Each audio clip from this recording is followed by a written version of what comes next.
ਪਾਵਨ ਬਾਣੀ ਦੀਆਂ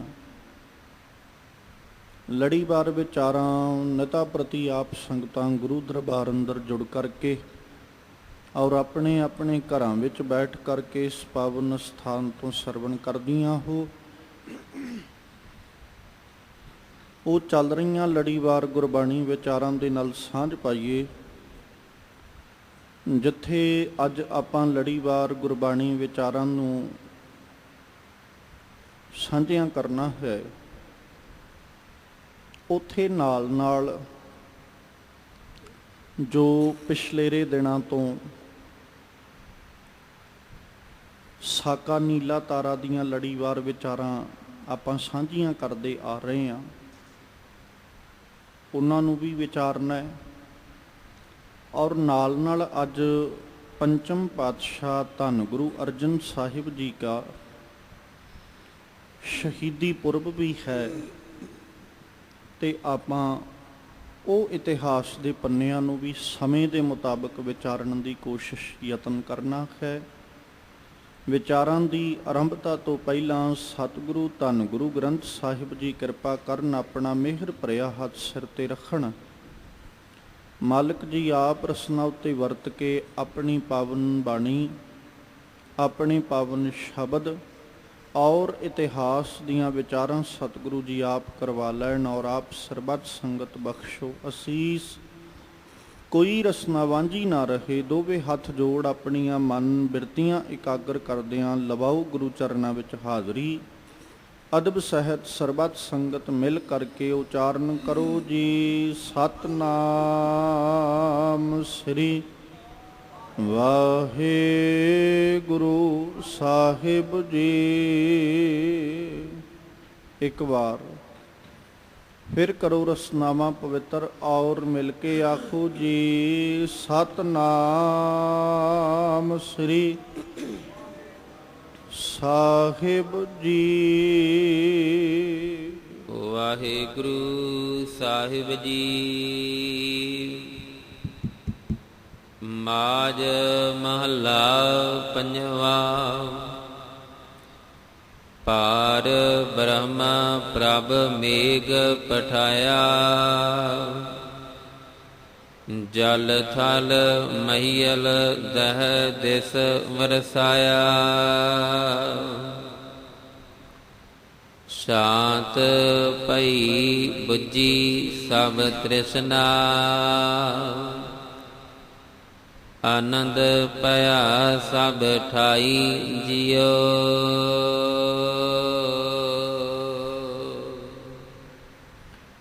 ਜਿਸ ਪਾਵਨ ਸ਼ਬਦ ਦਾ ਪਾਠ ਆਪ ਸੰਗਤ ਨੇ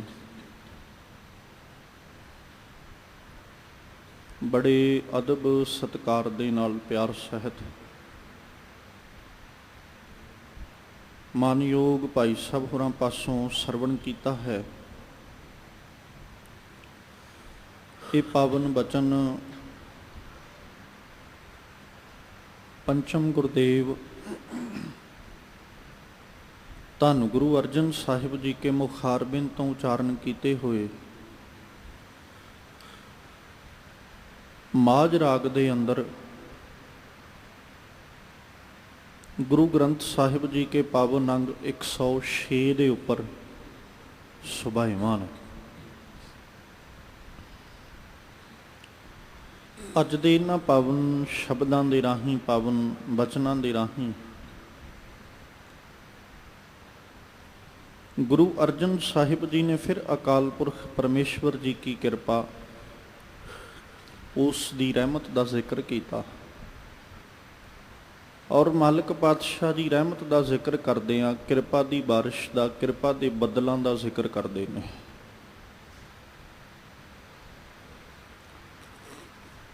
ਔਰ ਸਤਿਗੁਰੂ ਜੀ ਨੇ ਜੋ ਉਪਦੇਸ਼ ਅੱਜ ਬਖਸ਼ਿਸ਼ ਕੀਤਾ ਨਾ, ਉਹਦੇ ਵਿੱਚ ਮਾਲਕ ਜੀ ਸਤਿਗੁਰੂ ਅਰਜਨ ਦੇਵ ਪਾਤਸ਼ਾਹ ਜੀ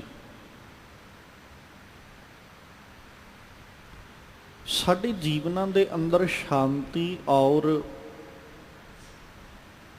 ਆਨੰਦ ਦੀ ਬਾਤ ਕਰਦੇ ਨੇ।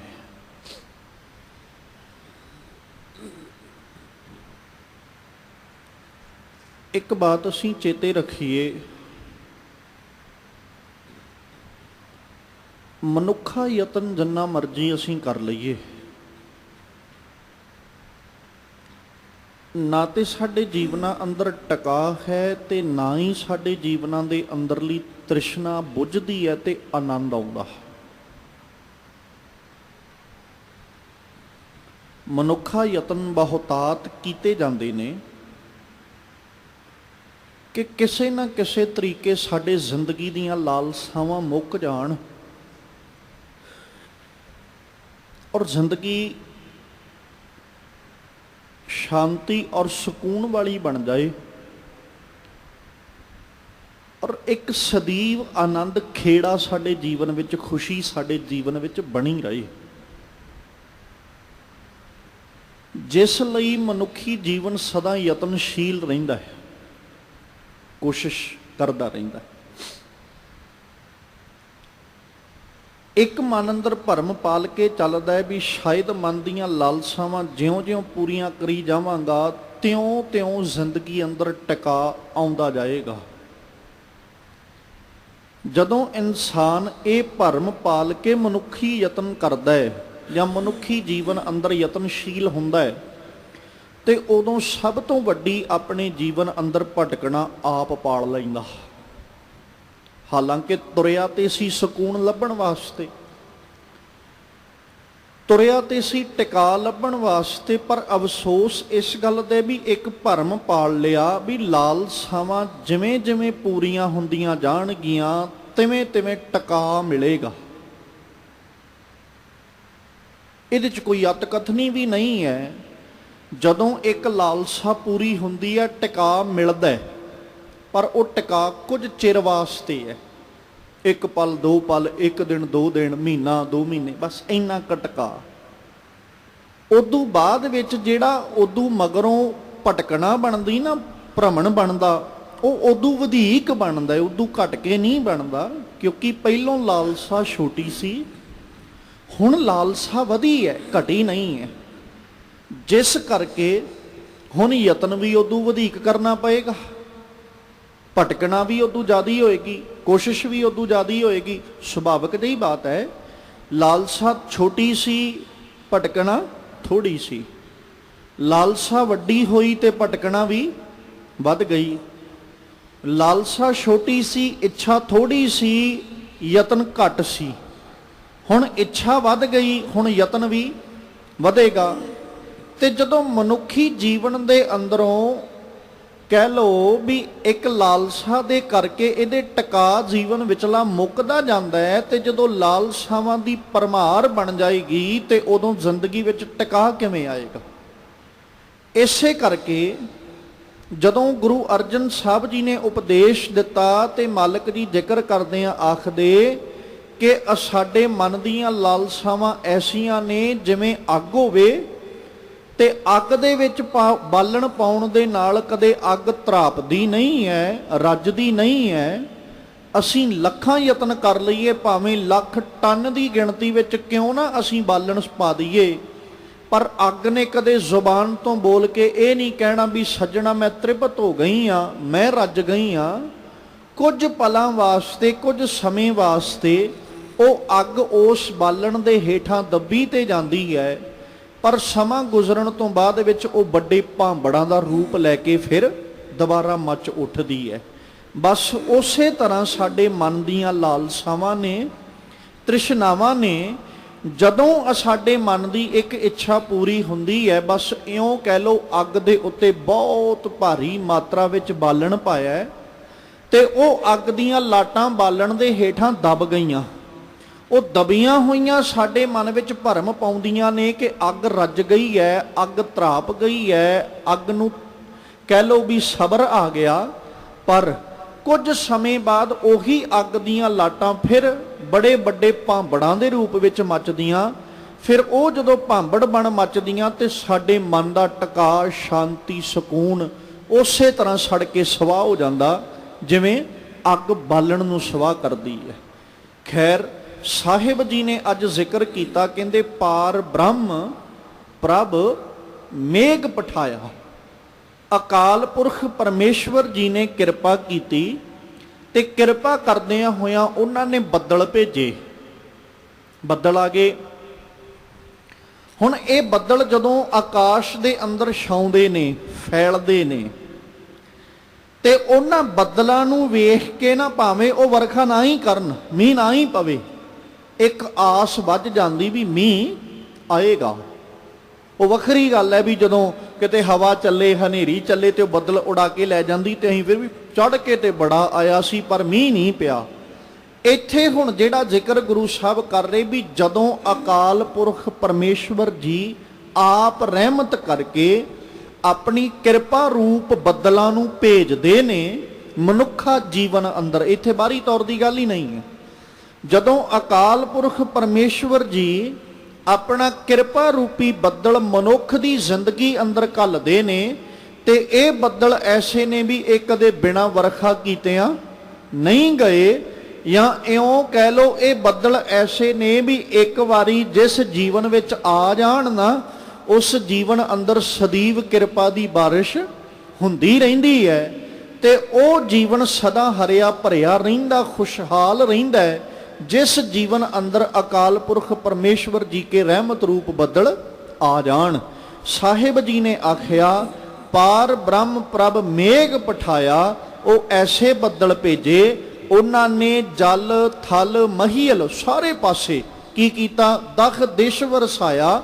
ਉਹ ਬੱਦਲ ਦਸਾਂ ਦਿਸ਼ਾਵਾਂ ਵਿੱਚ ਵਰੇ, ਸਾਰੇ ਪਾਸੇ ਵਰਖਾ ਹੋਈ ਤੇ ਉਸ ਵਰਖਾ ਦੇ ਸਦਕਾ ਕੀ ਹੋਇਆ, ਸ਼ਾਂਤ ਭਈ ਟਿਕਾ ਬਣ ਗਿਆ।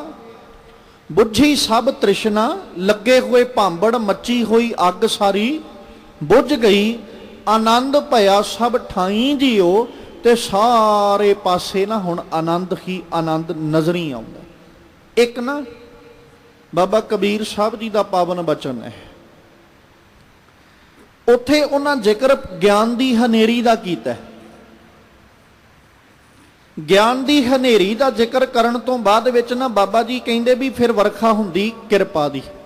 ਆਂਦੀ ਪਾਛੈ ਜੋ ਜਲ ਬਰਖ ਹੈ, ਹਨੇਰੀ ਦੇ ਪਿੱਛੋਂ ਜਿਹੜਾ ਜਲ ਪੈਂਦਾ ਹੈ, ਵਰਖਦਾ ਹੈ, ਮੀਂਹ ਪੈਂਦਾ ਹੈ। ਜੇ ਕਿਤੇ ਅਕਾਲ ਪੁਰਖ ਪਰਮੇਸ਼ਵਰ ਜੀਓ ਉਹ ਗਿਆਨ ਦੀ ਹਨੇਰੀ ਤੋਂ ਬਾਅਦ ਵਿੱਚ ਕਿਤੇ ਆਪ ਜੀ ਦੀ ਰਹਿਮਤ ਦਾ ਬੱਦਲ ਵਰਖਾ ਕਿਤੇ ਵਰ ਜਾਏ ਨਾ, ਤੇ ਫਿਰ ਉਹਦੇ ਵਿੱਚ ਕਿਤੇ ਤੇਰਾ ਜਨ ਭਿੱਜ ਜਾਵੇ, ਤੇਰਾ ਸੇਵਕ ਕਿਤੇ ਭਿੱਜ ਜਾਏ, ਫਿਰ ਉਹ ਜਲ ਜਿਹੜਾ ਨਾ ਉਹ ਜਿੰਨਾ ਵੀ ਉਸ ਵਕਤ, ਕਿਉਂਕਿ ਪਹਿਲੋਂ ਸਾਰਾ ਉਹਨਾਂ ਨੇ ਇੱਕ ਬਹੁਤ ਵਧੀਆ ਤਸਵੀਰ ਬਣਾਈ ਬਾਬਾ ਕਬੀਰ ਜੀ ਨੇ, ਕਹਿੰਦੇ ਦੇਖੋ ਭਾਈ ਗਿਆਨ ਕੀ ਆਈ ਆਂਦੀ। ਹੁਣ ਹਨੇਰੀ ਕਰਦੀ ਕੀ ਹੈ, ਉਹ ਸਾਰੇ ਪਾਸੇ ਮਿੱਟੀ ਧੂੜ ਉਡਾਉਂਦੀ। ਉਹਨੇ ਕਿਸੇ ਗੱਲ ਦੀ ਉਹਨੇ ਕਿਸੇ ਚੀਜ਼ ਦੀ ਪਰਵਾਹ ਨਹੀਂ ਕਰਨੀ ਵੀ ਕਿਹੜਾ ਅੱਗੇ ਹੈ ਤੇ ਕਿਹੜਾ ਨਹੀਂ, ਉਹਨੇ ਜਿਹੜਾ ਰਾਹ ਵਿੱਚ ਆਇਆ ਉਹਨੂੰ ਉਡਾ ਕੇ ਲੈ ਜਾਣਾ। ਬਾਬਾ ਕਬੀਰ ਸਾਹਿਬ ਕਹਿੰਦੇ ਗਿਆਨ ਕੀ ਆਈ ਆਂਦੀ, ਸਭੈ ਉਡਾਨੀ ਭ੍ਰਮ ਕੀ ਟਾਟੀ ਰਹਿ ਨਾ ਮਾਇਆ ਬੰਧੀ।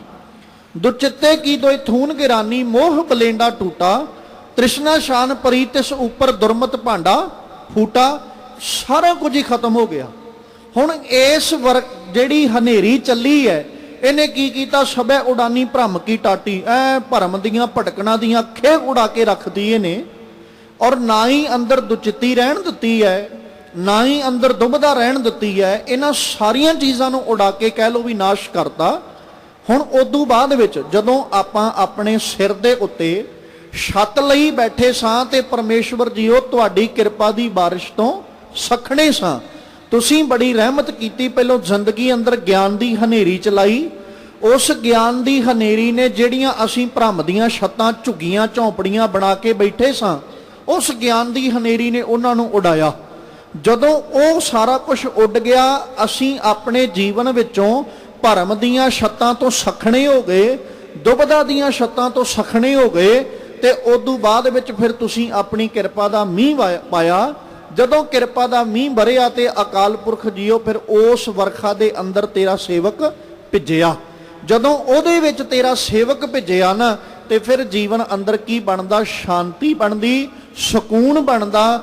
ਫਿਰ ਅੰਦਰ ਗਿਆਨ ਦਾ ਕਹਿ ਲੋ, ਜਿਹੜੀ ਗਿਆਨ ਦੀ ਬਖਸ਼ਿਸ਼ ਦੇ ਸਦਕਾ, ਅਕਾਲ ਪੁਰਖ ਪਰਮੇਸ਼ਵਰ ਜੀ ਕੀ ਰਹਿਮਤ ਦੇ ਸਦਕਾ ਜੋ ਅੰਦਰ ਦਾਤ ਉਹਦੀ ਕਿਰਪਾ ਦੀ ਵਰਖਾ ਸਦਕਾ ਮਿਲੀ, ਫਿਰ ਅੰਦਰ ਹਰਿਆ ਭਰਿਆ ਜੀਵਨ ਬਣਦਾ ਹੈ, ਖੁਸ਼ਹਾਲ ਭਰਿਆ ਜੀਵਨ ਬਣਦਾ ਹੈ, ਅੰਦਰ ਚੰਗੇ ਗੁਣ ਰੂਪ ਬੂਟੇ ਉਪਜਦੇ ਨੇ, ਜੀਵਨ ਜਿਹੜਾ ਉਹ ਮੌਲਿਆ ਜਾਂਦਾ ਹੈ, ਧਰਤੀ ਆਪਣੇ ਹਿਰਦੇ ਰੂਪ ਧਰਤੀ ਮੌਲੀ ਜਾਂਦੀ ਹੈ। ਇਉਂ ਕਹਿ ਲੋ ਜਿਹੜਾ ਜ਼ਿਕਰ ਅੱਜ ਗੁਰੂ ਅਰਜਨ ਸਾਹਿਬ ਕਰ ਰਹੇ, ਸ਼ਾਂਤ ਭਈ ਬੁੱਝੀ ਸਭ ਤ੍ਰਿਸ਼ਨਾ, ਆਨੰਦ ਭਇਆ ਸਭ ਠਾਈ ਜੀਓ, ਫਿਰ ਸਾਰੇ ਪਾਸੇ ਆਨੰਦ ਹੀ ਆਨੰਦ, ਖੁਸ਼ੀ ਹੀ ਖੁਸ਼ੀ ਔਰ ਖੇੜਾ ਹੀ ਖੇੜਾ ਪਸਰ ਜਾਂਦਾ ਹੈ। ਜਦੋਂ ਕਿਤੇ ਆਕਾਸ਼ ਦੇ ਵਿੱਚੋਂ ਵੀ ਵਰਖਾ ਦੀਆਂ ਬੂੰਦਾਂ ਡਿੱਗਦੀਆਂ, ਭਾਵੇਂ ਉਹ ਘੱਟ ਗਿਣਤੀ ਵਿੱਚ ਡਿੱਗਣ, ਫਿਰ ਵੀ ਇਨਸਾਨੀ ਮਨੁੱਖਾ ਜੀਵਨ ਜਾਂ ਬਾਕੀ ਜਿਹੜੇ ਜੀਵ ਅਕਾਲ ਪੁਰਖ ਪਰਮੇਸ਼ਵਰ ਜੀ ਕੇ ਪੈਦਾ ਕੀਤੇ, ਇੱਕ ਵਾਰੀ ਰਾਹਤ ਮਹਿਸੂਸ ਕਰਦੇ ਨੇ, ਇੱਕ ਵਾਰ ਟਿਕਾ ਮਹਿਸੂਸ ਕਰਦੇ ਨੇ। ਜਿਨ੍ਹਾਂ ਨੇ ਤਪਸ਼ ਨੂੰ ਆਪਣੇ ਤਨ ਉੱਤੇ ਸਹਾਰਿਆ ਹੋਵੇ, ਗਰਮੀ ਨੂੰ ਆਪਣੇ ਤਨ ਉੱਤੇ ਸਹਾਰਿਆ ਹੋਵੇ, ਜਦੋਂ ਉਹ ਵਰਖਾ ਦੀਆਂ ਬੂੰਦਾਂ ਨੂੰ ਮਹਿਸੂਸ ਕਰਦੇ, ਮਾਣਦੇ ਨੇ, ਫਿਰ ਉਹਨਾਂ ਦੇ ਜੀਵਨ ਅੰਦਰ ਟਿਕਾ ਮਿਲਦਾ ਹੈ। ਸਾਹਿਬ ਜੀ ਨੇ ਅੱਜ ਇਸੇ ਤਰ੍ਹਾਂ ਪਹਿਲੇ ਪਦੇ ਵਿੱਚ ਸਮਝਾਇਆ ਕਿ ਮਨੁੱਖੀ ਜੀਵਨ ਜਿੰਨਾ ਮਰਜ਼ੀ ਯਤਨਸ਼ੀਲ ਹੋ ਜਾਏ, ਪਰ ਰੱਬ ਜੀ ਕੀ ਰਹਿਮਤ ਤੋਂ ਬਿਨਾਂ ਅਸੀਂ ਕਦੇ ਵੀ ਆਪਣੇ ਅੰਦਰ ਲੱਗੀਆਂ ਹੋਈਆਂ ਜਿਹੜੀਆਂ ਅੱਗਾਂ ਨੇ ਨਾ, ਉਹਨਾਂ ਨੂੰ ਬੁਝਾ ਨਹੀਂ ਸਕਦੇ। ਉਹ ਉਸੇ ਦਿਨ ਹੀ ਬੁੱਝਣਗੀਆਂ ਜਦੋਂ ਰੱਬ ਜੀ ਕੀ ਰਹਿਮਤ ਦੇ ਪਾਤਰ ਅਸੀਂ ਬਣਾਂਗੇ। ਜਿਹਨੂੰ ਸਾਹਿਬ ਜੀ ਬਾਣੀ 'ਚ ਜ਼ਿਕਰ ਕਰਦੇ ਆ, ਆਖਦੇ ਤ੍ਰਿਸ਼ਨਾ ਅਗਨ ਪ੍ਰਭ ਆਪ ਬੁਝਾਈ, ਨਾਨਕ ਉਧਰੇ ਪ੍ਰਭ ਸ਼ਰਨਾਈ। ਉਹ ਆਪ ਰਹਿਮਤ ਕਰਕੇ ਸਾਡੇ ਅੰਦਰ ਲੱਗੀਆਂ ਅੱਗਾਂ ਨੂੰ ਸ਼ਾਂਤ ਕਰਦੇ ਹਨ। ਸੁਖ ਦਾਤਾ ਦੁਖ ਭੰਜਨਹਾਰਾ, ਆਪੇ ਬਖਸ਼ ਕਰੇ ਜੀ ਸਾਰਾ। ਆਪਣੇ ਕੀਤੇ ਨੋ ਆਪ ਪ੍ਰਤਪਾਲੇ, ਪੈ ਪੈਰੀ ਤਿਸਹਿ ਮਨਾਈ ਜੀਓ। ਉਹ ਸੁੱਖਾਂ ਦਾ ਦਾਤਾ ਹੈ, ਕੇਵਲ ਸੁੱਖਾਂ ਦਾ ਦਾਤਾ ਨਹੀਂ ਹੈ, ਦੁੱਖ ਭੰਜਨਹਾਰਾ, ਦੁੱਖਾਂ ਨੂੰ ਖਤਮ ਕਰ ਦੇਣ ਵਾਲਾ ਵੀ ਹੈ। ਜਾਂ ਆਪਾਂ ਇਉਂ ਕਹਿ ਲਈਏ ਵੀ ਜਦੋਂ ਉਹ ਦੁੱਖਾਂ ਨੂੰ ਭੰਜਨਹਾਰ ਬਣ ਕੇ ਸਾਡੀ ਜ਼ਿੰਦਗੀ ਵਿੱਚੋਂ ਦੁੱਖ ਖਤਮ ਕਰਦਾ, ਤੇ ਸੁੱਖਾਂ ਦਾ ਦਾਤਾ ਆਪਣੇ ਆਪ ਹੀ ਬਣ ਜਾਂਦਾ ਹੈ। ਦੋ ਹੀ ਚੀਜ਼ਾਂ ਨੇ ਜ਼ਿੰਦਗੀ ਅੰਦਰ, ਪਹਿਲੂ ਦੋ ਨੇ, ਜਾਂ ਸੁੱਖ ਤੇ ਜਾਂ ਦੁੱਖ। ਜਾਂ ਅਸੀਂ ਦੁਖੀ ਹੋਵਾਂਗੇ ਜਾਂ ਸੁਖੀ ਹੋਵਾਂਗੇ। ਤੇ ਜੇ ਸਾਡੇ ਜੀਵਨ ਵਿੱਚੋਂ ਦੁੱਖ ਖਤਮ ਹੋ ਜਾਣ ਜਾਂ ਦੁੱਖਾਂ ਨੂੰ ਨਾਸ਼ ਕਰ ਦਿੱਤਾ ਜਾਏ, ਤੇ ਕੀ ਬਚਦਾ ਹੈ? ਮਗਰ ਸੁੱਖ ਬਚਦਾ, ਖੁਸ਼ੀ ਬਚਦੀ, ਆਨੰਦ ਬਚਦਾ ਹੈ। ਰੱਬ ਜੀ ਨੇ, ਗੁਰੂ ਪਾਤਸ਼ਾਹ ਜੀ ਨੇ ਪਰਮੇਸ਼ਵਰ ਜੀ ਦੇ ਬਾਰੇ ਜਦੋਂ ਜ਼ਿਕਰ ਕੀਤਾ, ਤੇ ਮਾਲਕ ਜੀ ਕਹਿੰਦੇ ਵੀ ਉਹਦਾ ਨਾਮ ਦੁੱਖਾਂ ਨੂੰ ਭੰਜ ਦੇਣ ਵਾਲਾ ਹੈ। ਉਹ ਐਸਾ ਹੈ ਕਿ ਜਦੋਂ ਜੀਵ ਉਹਦੀ ਆਰਾਧਨਾ ਕਰਦਾ, ਉਹਦਾ ਚਿੰਤਨ ਕਰਦਾ, ਤੇ ਜ਼ਿੰਦਗੀ ਵਿੱਚੋਂ ਦੁੱਖ ਮੁੱਕਦੇ ਨੇ। ਜਿਹਨੂੰ ਆਪਾਂ ਅਕਸਰ ਬੋਲ ਆਪ ਜੀ ਕੀਆਂ ਰਸਨਾਵਾਂ ਤੇ ਰਹਿੰਦੇ, ਦੁੱਖ ਭੰਜਨ ਤੇਰਾ ਨਾਮ ਜੀ, ਦੁੱਖ ਭੰਜਨ ਤੇਰਾ ਨਾਮ। ਰੱਬ ਜੀ ਉਹ ਤੁਹਾਡਾ ਨਾਮ ਦੁੱਖਾਂ ਨੂੰ ਭੰਜ ਦੇਣ ਵਾਲਾ ਹੈ। ਜਦੋਂ ਦੁੱਖ ਸਾਡੀ ਜੀਵਨ ਵਿੱਚੋਂ, ਜ਼ਿੰਦਗੀ ਵਿੱਚੋਂ ਮੁੱਕ ਜਾਣਗੇ, ਤੇ ਮਗਰ ਸੁੱਖ ਹੀ ਬਚਦੇ। ਇਸ ਕਰਕੇ ਗੁਰੂ ਅਰਜਨ ਸਾਹਿਬ ਕਹਿੰਦੇ, ਸੁਖ ਦਾਤਾ ਦੁੱਖ ਭੰਜਨਹਾਰਾ। ਹੇ ਪਰਮੇਸ਼ਵਰ ਜੀਓ, ਤੁਸੀਂ ਸੁੱਖਾਂ ਦੇ ਦਾਤੇ ਹੋ, ਤੇ ਸਾਡੀ ਜ਼ਿੰਦਗੀ ਵਿੱਚੋਂ ਦੁੱਖਾਂ ਨੂੰ ਭੰਨਣ ਵਾਲੇ, ਦੁੱਖਾਂ ਨੂੰ ਮੁਕਾਉਣ ਵਾਲੇ ਹੋ, ਔਰ ਆਪੇ ਬਖਸ਼ ਕਰੇ ਜੀ ਸਾਰਾ। ਤੁਸੀਂ ਆਪੇ ਹੀ ਸਾਰੇ ਜੀਵਾਂ ਉੱਤੇ ਬਖਸ਼ਿਸ਼ ਕਰਦਿਆਂ ਹੋਇਆਂ ਤੇ ਸਾਰੇ ਜੀਵਾਂ ਦੀ ਸਾਰ ਵੀ ਲੈ ਰਹੇ ਹੋ। ਇੱਥੇ ਸਾਰਾ ਤੋਂ ਭਾਵ ਸਾਰ ਲੈਣੀ, ਖਬਰ ਲੈਣੀ। ਮਾਲਕ ਜੀਓ, ਸਭਨਾਂ ਉੱਤੇ ਤੁਸੀਂ ਬਖਸ਼ਿਸ਼ ਵੀ ਕਰ ਰਹੇ ਹੋ, ਤੇ ਸਭਨਾਂ ਦੀ ਸਾਰ ਵੀ ਲੈ ਰਹੇ ਹੋ, ਸੰਭਾਲ ਵੀ ਕਰ ਰਹੇ ਹੋ। ਤੇ ਫਿਰ ਤੁਹਾਡਾ ਸਭ ਤੋਂ ਵੱਡਾ ਗੁਣ ਇਹ ਹੈ ਵੀ ਤੁਸੀਂ ਕਿਸੇ ਉੱਤੇ ਭਰੋਸਾ ਨਹੀਂ ਕਰਦੇ, ਆਪਣੇ ਕੀਤੇ ਨੂੰ ਆਪੇ ਪ੍ਰਤਪਾਲੇ। ਤੁਸੀਂ ਆਪਣੇ ਕੀਤੇ ਹੋਏ ਦੀ ਪ੍ਰਤਪਾਲਣਾ ਆਪ ਕਰਦੇ ਹੋ। ਤੇ ਮੈਂ ਪਏ ਪੈਰੀ ਤਿਸੈ ਮਨਾਈ ਜੀਓ, ਤੇ ਰੱਬ ਜੀਓ ਮੈਂ ਤੁਹਾਡੇ ਚਰਨਾਂ ਤੇ ਪੈ ਕੇ ਤੁਹਾਨੂੰ ਮਨਾਉਂਦਾ ਹਾਂ। ਭਾਵ ਤੁਹਾਡੇ ਚਰਨਾਂ ਤੇ ਮੇਰੀ ਨਮਸਕਾਰ ਹੈ। ਆਪ ਜੀ ਕਿਰਪਾ ਕਰੋ, ਰਹਿਮਤ ਕਰੋ। ਰਹਿਮਤ ਕਰਦਿਆਂ ਹੋਇਆਂ ਕਿਤੇ ਮੇਰੀ ਜ਼ਿੰਦਗੀ ਅੰਦਰ ਵੀ ਕਿਰਪਾ ਦੀ ਬਾਰਿਸ਼ ਹੋਵੇ। ਆਪ ਜੀ ਰਹਿਮਤ ਕਰੋ, ਕਿਤੇ ਜ਼ਿੰਦਗੀ ਅੰਦਰ ਗਿਆਨ ਮੈਨੂੰ ਵੀ ਮਿਲ ਜਾਏ, ਔਰ ਆਪ ਜੀ ਦੀ ਰਹਿਮਤ ਦੀਆਂ ਵਰਖਾ ਦੀਆਂ ਬੂੰਦਾਂ ਵਿੱਚ ਕਿਤੇ ਮੇਰਾ ਹਿਰਦਾ ਵੀ ਭਿੱਜ ਜਾਏ, ਜਿਸ ਹਿਰਦੇ ਨੂੰ ਫਿਰ ਸਕੂਨ ਤੇ ਟਿਕਾ ਮਿਲੇ। ਮੈਂ ਵੀ ਤੁਹਾਡੇ ਪੈਰਾਂ ਵਿੱਚ ਪੈ ਪੈ ਕੇ ਤੁਹਾਡੇ ਅੱਗੇ ਨਿਵ ਕੇ ਤੁਹਾਨੂੰ ਮਨਾਉਂਦਾ ਹਾਂ, ਤੁਹਾਡੇ ਅੱਗੇ ਅਰਜ਼ੋਈ ਕਰਦਾ, ਕਿਉਂਕਿ ਤੁਹਾਡੇ ਅੱਗੇ ਅਰਜ਼ੋਈ ਪ੍ਰਵਾਨੀ ਜਾਏਗੀ, ਫਿਰ ਹੀ ਕਿਤੇ ਜਾ ਕੇ ਜੀਵ ਵਰਖਾ ਦੀ ਬਖਸ਼ਿਸ਼ ਦਾ ਪਾਤਰ ਬਣਦਾ ਹੈ, ਫਿਰ ਕਿਤੇ ਜਾ ਕੇ ਇਹਦਾ ਹਿਰਦਾ ਭਿੱਜਦਾ ਹੈ ਤੁਹਾਡੇ ਨਾਮ ਰੰਗ ਵਿੱਚ, ਫਿਰ ਹਿਰਦਾ ਭਿੱਜਦਾ ਹੈ ਤੁਹਾਡੀ ਬਖਸ਼ਿਸ਼ ਵਿੱਚ। ਜਦੋਂ ਤੁਹਾਡੀ ਬਖਸ਼ਿਸ਼ ਵਿੱਚ ਹਿਰਦਾ ਭਿੱਜ ਜਾਏ ਤੇ ਮਾਲਕ ਜੀ ਉਹ ਜੀਵਨ ਆਨੰਦ ਭਰਪੂਰ ਬਣ ਜਾਂਦਾ ਹੈ। ਖੈਰ, ਨਾਲ ਨਾਲ ਆਪਾਂ ਸਤਿਗੁਰੂ ਅਰਜਨ ਸਾਹਿਬ ਜੀ ਕੀ ਸ਼ਹੀਦੀ ਔਰ ਸਾਕਾ ਨੀਲਾ ਤਾਰਾ ਦੇ 3 ਜੂਨ ਦਾ ਜੋ ਇਤਿਹਾਸ ਹੈ ਉਹਨੂੰ ਵੀ ਆਪਾਂ ਸਾਂਝਿਆਂ ਕਰਦੇ ਚੱਲੀਏ। ਅੱਜ ਵੀ 3 ਜੂਨ ਹੈ, ਗੁਰੂ ਅਰਜਨ ਸਾਹਿਬ ਦਾ ਸ਼ਹੀਦੀ ਦਿਹਾੜਾ ਹੈ। ਰਾਤਰੀ ਦੇ ਦੀਵਾਨਾਂ ਵਿੱਚ ਵੀ ਬੇਨਤੀ ਕੀਤੀ ਸੀ ਕਿ 1984 ਦੇ ਅੰਦਰ ਵੀ 3 ਜੂਨ ਗੁਰੂ ਅਰਜਨ ਸਾਹਿਬ ਜੀ ਦਾ ਸ਼ਹੀਦੀ ਦਿਹਾੜਾ ਸੀ। ਜਿਵੇਂ ਅੱਜ ਸੰਗਤਾਂ ਬੜੇ ਪ੍ਰੇਮ ਔਰ ਸ਼ਰਧਾ ਦੇ ਨਾਲ ਗੁਰੂ ਅਰਜਨ ਸਾਹਿਬ ਜੀ ਦੀ ਸ਼ਹੀਦੀ ਮਨਾ ਰਹੀਆਂ ਨੇ, ਉਦੋਂ ਵੀ ਸੰਗਤਾਂ ਬੜੇ ਪਿਆਰ ਔਰ ਪ੍ਰੇਮ ਨਾਲ ਗੁਰੂ ਅਰਜਨ ਸਾਹਿਬ ਜੀ ਦੀ ਸ਼ਹੀਦੀ ਮਨਾ ਰਹੀਆਂ ਸਨ। ਅੱਜ ਵੀ ਜਦੋਂ ਆਪਾਂ ਹਰਿਮੰਦਰ ਸਾਹਿਬ ਜੀ ਕੇ ਦਰਸ਼ਨ ਕਰਾਂਗੇ ਤੇ ਸੰਗਤਾਂ ਦਾ ਬਹੁਤ ਭਾਰੀ ਇਕੱਠ ਹੋਵੇਗਾ ਹੈ ਹਰਿਮੰਦਰ ਸਾਹਿਬ ਦੀ ਧਰਤੀ ਉੱਤੇ ਗੁਰੂ ਅਰਜਨ ਸਾਹਿਬ ਦੀ ਸ਼ਹੀਦੀ ਨੂੰ ਮੁੱਖ ਰੱਖਦੇ। ਉਦੋਂ ਵੀ ਸੀ ਨਾ ਤੇ ਕੋਈ ਅੱਜ ਲਾਲਸਾ ਲੈ ਕੇ ਚੱਲਿਆ ਉੱਥੇ ਵੀ ਮੈਂ ਉੱਥੇ ਜਾ ਕੇ ਕਿਸੇ ਪ੍ਰਕਾਰ ਦੇ ਕੋਈ ਅਣਸੁਖਾਵੇਂ ਹਾਲਾਤ ਪੈਦਾ ਕਰਨੇ। ਅੱਜ ਵੀ ਬੇਅੰਤ ਸੰਗਤਾਂ ਹਰ ਮਜ਼ਹਬ ਹਰ ਧਰਮ ਨਾਲ ਸੰਬੰਧ ਰੱਖਦੀਆਂ ਹੋਈਆਂ ਉਸ ਅਸਥਾਨ ਤੇ ਪਹੁੰਚੀਆਂ ਨੇ। ਉਦੋਂ ਵੀ ਇਸੇ ਤਰ੍ਹਾਂ ਦੂਰ ਦੁਰਾਡੇ ਇਲਾਕਿਆਂ ਤੋਂ ਚੱਲ ਚੱਲ ਕੇ ਸੰਗਤਾਂ ਉੱਥੇ ਪਹੁੰਚੀਆਂ। ਬਸ ਇਉਂ ਕਹਿ ਲਓ ਕਿ 3 ਜੂਨ ਨੂੰ, ਕਿਉਂਕਿ ਕਰਫਿਊ ਜਿਹੜਾ ਉਹ ਪੰਜਾਬ ਦੀ ਧਰਤੀ ਉੱਤੇ 1 ਜੂਨ ਨੂੰ ਲੱਗ ਜਾਂਦਾ, ਜਿਸ ਵਿੱਚੋਂ 3 ਜੂਨ ਨੂੰ 2 ਤੋਂ 3 ਘੰਟਿਆਂ ਦੀ ਛੂਟ ਦਿੱਤੀ ਜਾਂਦੀ ਹੈ, ਸਵੇਰ ਵੇਲੇ ਵੀ ਤੇ ਸ਼ਾਮਾਂ ਵੇਲੇ ਵੀ। ਪਰ ਸੰਗਤਾਂ ਇਸ ਗੱਲ ਤੋਂ ਅਣਜਾਣ ਸਨ, ਜਿਸ ਕਰਕੇ ਬਹੁ ਗਿਣਤੀ ਵਿੱਚ ਸੰਗਤਾਂ ਉੱਥੇ ਨਹੀਂ ਪਹੁੰਚੀਆਂ। ਜਿਹੜੀਆਂ ਸਨ ਉਹੀ ਗੁਰੂ ਅਰਜਨ ਸਾਹਿਬ ਜੀ ਦੇ ਸ਼ਹੀਦੀ ਦਿਹਾੜੇ ਨੂੰ ਮਨਾਉਣ ਵਾਸਤੇ ਉੱਥੇ ਰੁਕੀਆਂ ਸਨ, ਕਿਉਂਕਿ ਹਾਲਾਤ ਤੇ ਸਮਾਂ ਉਹ ਕਿਸੇ ਤਰ੍ਹਾਂ ਦੀ ਵੀ ਇਜਾਜ਼ਤ ਨਹੀਂ ਸੀ ਦੇ ਰਿਹਾ, ਤੇ ਹਾਲਾਤ ਇਹ ਕਹਿ ਰਿਹਾ ਸੀ ਵੀ ਉੱਥੇ ਸੰਗਤਾਂ ਨੂੰ ਆਉਣ ਦੀ ਤੇ ਇਜਾਜ਼ਤ ਸੀ ਪਰ ਉੱਥੋਂ ਵਾਪਸ ਪਰਤਣ ਦੀ ਨਹੀਂ। ਕੋਈ ਵੀ ਹਰਿਮੰਦਰ ਸਾਹਿਬ ਅੰਦਰ ਜਾ ਤੇ ਸਕਦਾ ਹੈ ਪਰ ਹਰਿਮੰਦਰ ਸਾਹਿਬ ਤੋਂ ਬਾਹਰ ਨਹੀਂ ਆ ਸਕਦਾ। ਔਰ ਇੱਥੋਂ ਤੱਕ ਵੀ ਇਤਿਹਾਸ ਗਵਾਹੀ ਭਰਦਾ ਹੈ ਕਿ ਜਦੋਂ ਉਹ ਸਾਰੀ ਫੌਜ ਨੇ, ਕਿਉਂਕਿ ਜਿਹੜਾ ਅੰਦਾਜ਼ਾ ਸੀ ਕਹਿ ਲਓ ਸੰਤਾਂ ਵੱਲੋਂ, ਜਰਨੈਲ ਸਿੰਘ ਜੀ, ਸੰਤ ਜਰਨੈਲ ਸਿੰਘ ਜੀ ਹੁਣਾਂ ਵੱਲੋਂ, ਜਰਨਲ ਸ਼ੁਬੇਗ ਸਿੰਘ ਜੀ ਹੁਣਾਂ ਵੱਲੋਂ, ਭਾਈ ਰਸ਼ਪਾਲ ਸਿੰਘ ਜੀ ਹੁਣਾਂ ਵੱਲੋਂ, ਭਾਈ ਅਮਰੀਕ ਸਿੰਘ ਜੀ ਹੁਣਾਂ ਵੱਲੋਂ, ਇਹ ਸਾਰੇ ਜਿਹੜੇ ਉਸ ਵਕਤ ਮੋਰਚੇ ਦੀ ਅਗਵਾਈ ਕਰਨ ਵਾਲੇ, ਇਹਨਾਂ ਵੱਲੋਂ ਅੰਦਾਜ਼ਾ ਸੀ ਵੀ ਪੰਜਾਬ ਦੀ ਪੁਲਿਸ ਤੇ ਹੋਰ ਜਿਹੜੀ ਸੈਨਾ ਨਾ, ਮਤਲਬ ਫੌਜੀ ਸੈਨਾ ਇਨਕਲੂਡ ਨਹੀਂ ਹੋਏਗੀ ਇਸ ਸਾਕੇ ਦੇ ਅੰਦਰ। ਪਰ ਉਹ ਬਿਲਕੁਲ ਇਹਦੇ ਤੋਂ ਆਪੋਜ਼ਿਟ ਗਏ, ਨਾ ਤੇ ਪੁਲਿਸ ਦੀ ਮਦਦ ਲਈ ਗਈ ਨਾ ਹੀ ਕਿਸੇ ਹੋਰ ਸੁਰੱਖਿਆ ਏਜੰਸੀ ਦੀ। ਜੇ ਮਦਦ ਲਈ ਗਈ ਤੇ ਸਿਰਫ ਭਾਰਤੀ ਸੈਨਾ ਦੀ, ਤੇ ਭਾਰਤੀ ਸੈਨਾ ਦੀ ਮਦਦ ਉਹਨਾਂ ਹਥਿਆਰਾਂ ਦੇ ਨਾਲ, ਉਹਨਾਂ ਯੰਤਰਾਂ ਦੇ ਨਾਲ ਲਈ ਗਈ ਵੀ ਜਿਹੜੇ ਹਥਿਆਰ ਅੱਜ ਤੱਕ ਨਾ ਤੇ ਉਹ ਸਰਕਾਰ ਨੇ ਕਿਸੇ ਦੇਸ਼ ਦੇ ਵਿਰੁੱਧ ਜੰਗ ਵਿੱਚ ਵਰਤੇ ਔਰ ਨਾ ਹੀ ਕਿਸੇ ਬਾਰਡਰ ਦੇ ਉੱਤੇ ਲੈ ਕੇ ਉਹਨਾਂ ਹਥਿਆਰਾਂ ਨੂੰ ਅੱਜ ਤੱਕ ਭਾਰਤੀ ਫੌਜ ਬੈਠੀ ਹੈ।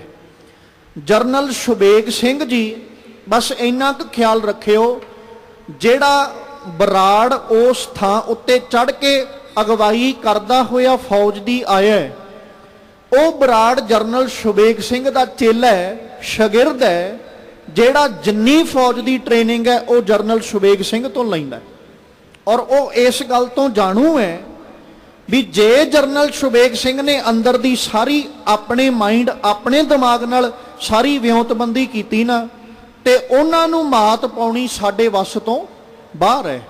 ਚਾਹੇ ਫੌਜ ਸਾਡੇ ਕੋਲ ਬਹੁਤ ਵੱਡੀ ਹੈ, ਪਰ ਸਾਡੀ फौजी गिणती उन्हां सामने कोई मायने नहीं रखती ਜਿਹੜੇ ਬੰਗਲਾਦੇਸ਼ ਦੀ ਸਾਰੀ ਫੌਜ ਦੇ ਗੋਡੇ ਲਵਾ ਸਕਦੇ ਨੇ, ਉਹ ਸਾਡੀ ਫੌਜ ਉਹਨਾਂ ਸਾਹਮਣੇ ਕੋਈ ਬਹੁਤੀ ਵੱਡੀ ਨਹੀਂ ਹੈ। ਔਰ ਖਿਆਲ ਰੱਖੋ, ਇਤਿਹਾਸ ਗਵਾਹੀ ਭਰਦਾ ਹੈ, ਪੂਰੇ ਪੰਜਾਬ ਦੀ ਧਰਤੀ ਦੇ ਉੱਤੇ ਤਕਰੀਬਨ 6 ਲੱਖ ਤੋਂ ਵੱਧ ਫੌਜੀ ਨੇ ਜਿਨ੍ਹਾਂ ਨੇ ਉਸ ਵਕਤ ਸਾਰੇ ਪੰਜਾਬ ਨੂੰ ਘੇਰਾ ਪਾਇਆ। ਅੰਮ੍ਰਿਤਸਰ ਸਾਹਿਬ ਦੀ ਧਰਤੀ ਜਿਹਨੂੰ ਉਸ ਵਕਤ ਇੱਕ ਛਾਉਣੀ ਦੇ ਰੂਪ ਵਿੱਚ ਤਬਦੀਲ ਕਰ ਦਿੱਤਾ ਗਿਆ, ਸਿਰਫ ਆਸ ਇਹ ਸੀ ਕਿ ਅਸੀਂ 10 ਤੋਂ 15 ਮਿੰਟਾਂ ਦੇ ਵਿੱਚ ਸਾਰੇ ਦਾ ਸਾਰਾ ਹਰਮੰਦਰ ਸਾਹਿਬ ਜਿੱਤ ਲੈਣਾ। ਜੋ ਆਸ ਉਹਨਾਂ ਨੇ ਬਣਾਈ, ਕਿਉਂਕਿ ਜਦੋਂ ਹਮਲਾ ਕਰਦੇ ਨੇ ਨਾ ਫੌਜੀ, ਤੇ ਉਸ ਵਕਤ ਸੀ ਵੀ 2 ਘੰਟਿਆਂ ਦੇ ਵਿੱਚ ਸਾਰਾ ਅਕਾਲ ਤਖਤ ਸਾਹਿਬ ਅਸੀਂ ਢਹਿ ਢੇਰੀ ਕਰ ਦੇਣਾ, ਤੇ ਸੰਤ ਜਰਨੈਲ ਸਿੰਘ ਨੂੰ ਅਸੀਂ, ਉਹ ਜਰਨੈਲ ਸਿੰਘ ਹੀ ਲਿਖਦੇ ਕੱਲਾ, ਉਹਨੂੰ ਅਸੀਂ ਫੜ ਲੈਣਾ ਤੇ ਜਾਂ ਉਹਨੂੰ ਅਸੀਂ ਮੌਤ ਦੇ ਘਾਟ ਉਤਾਰ ਦੇਣਾ। ਪਰ ਜੋ ਵਿਉਂਤਬੰਦੀ ਸ਼ੁਬੇਗ ਸਿੰਘ ਜੀ ਦੀ ਸੀ, ਜਰਨਲ ਸ਼ੁਬੇਗ ਸਿੰਘ ਜੀ ਦੀ, ਉਸ ਵਿਉਂਤਬੰਦੀ ਨੇ ਇੱਕ ਵਾਰੀ ਤੇ ਸਰਕਾਰੀ ਫੌਜ, ਭਾਰਤੀ ਫੌਜ ਦੇ ਨਾਸੀ ਧੂਆਂ ਲਿਆਤਾ।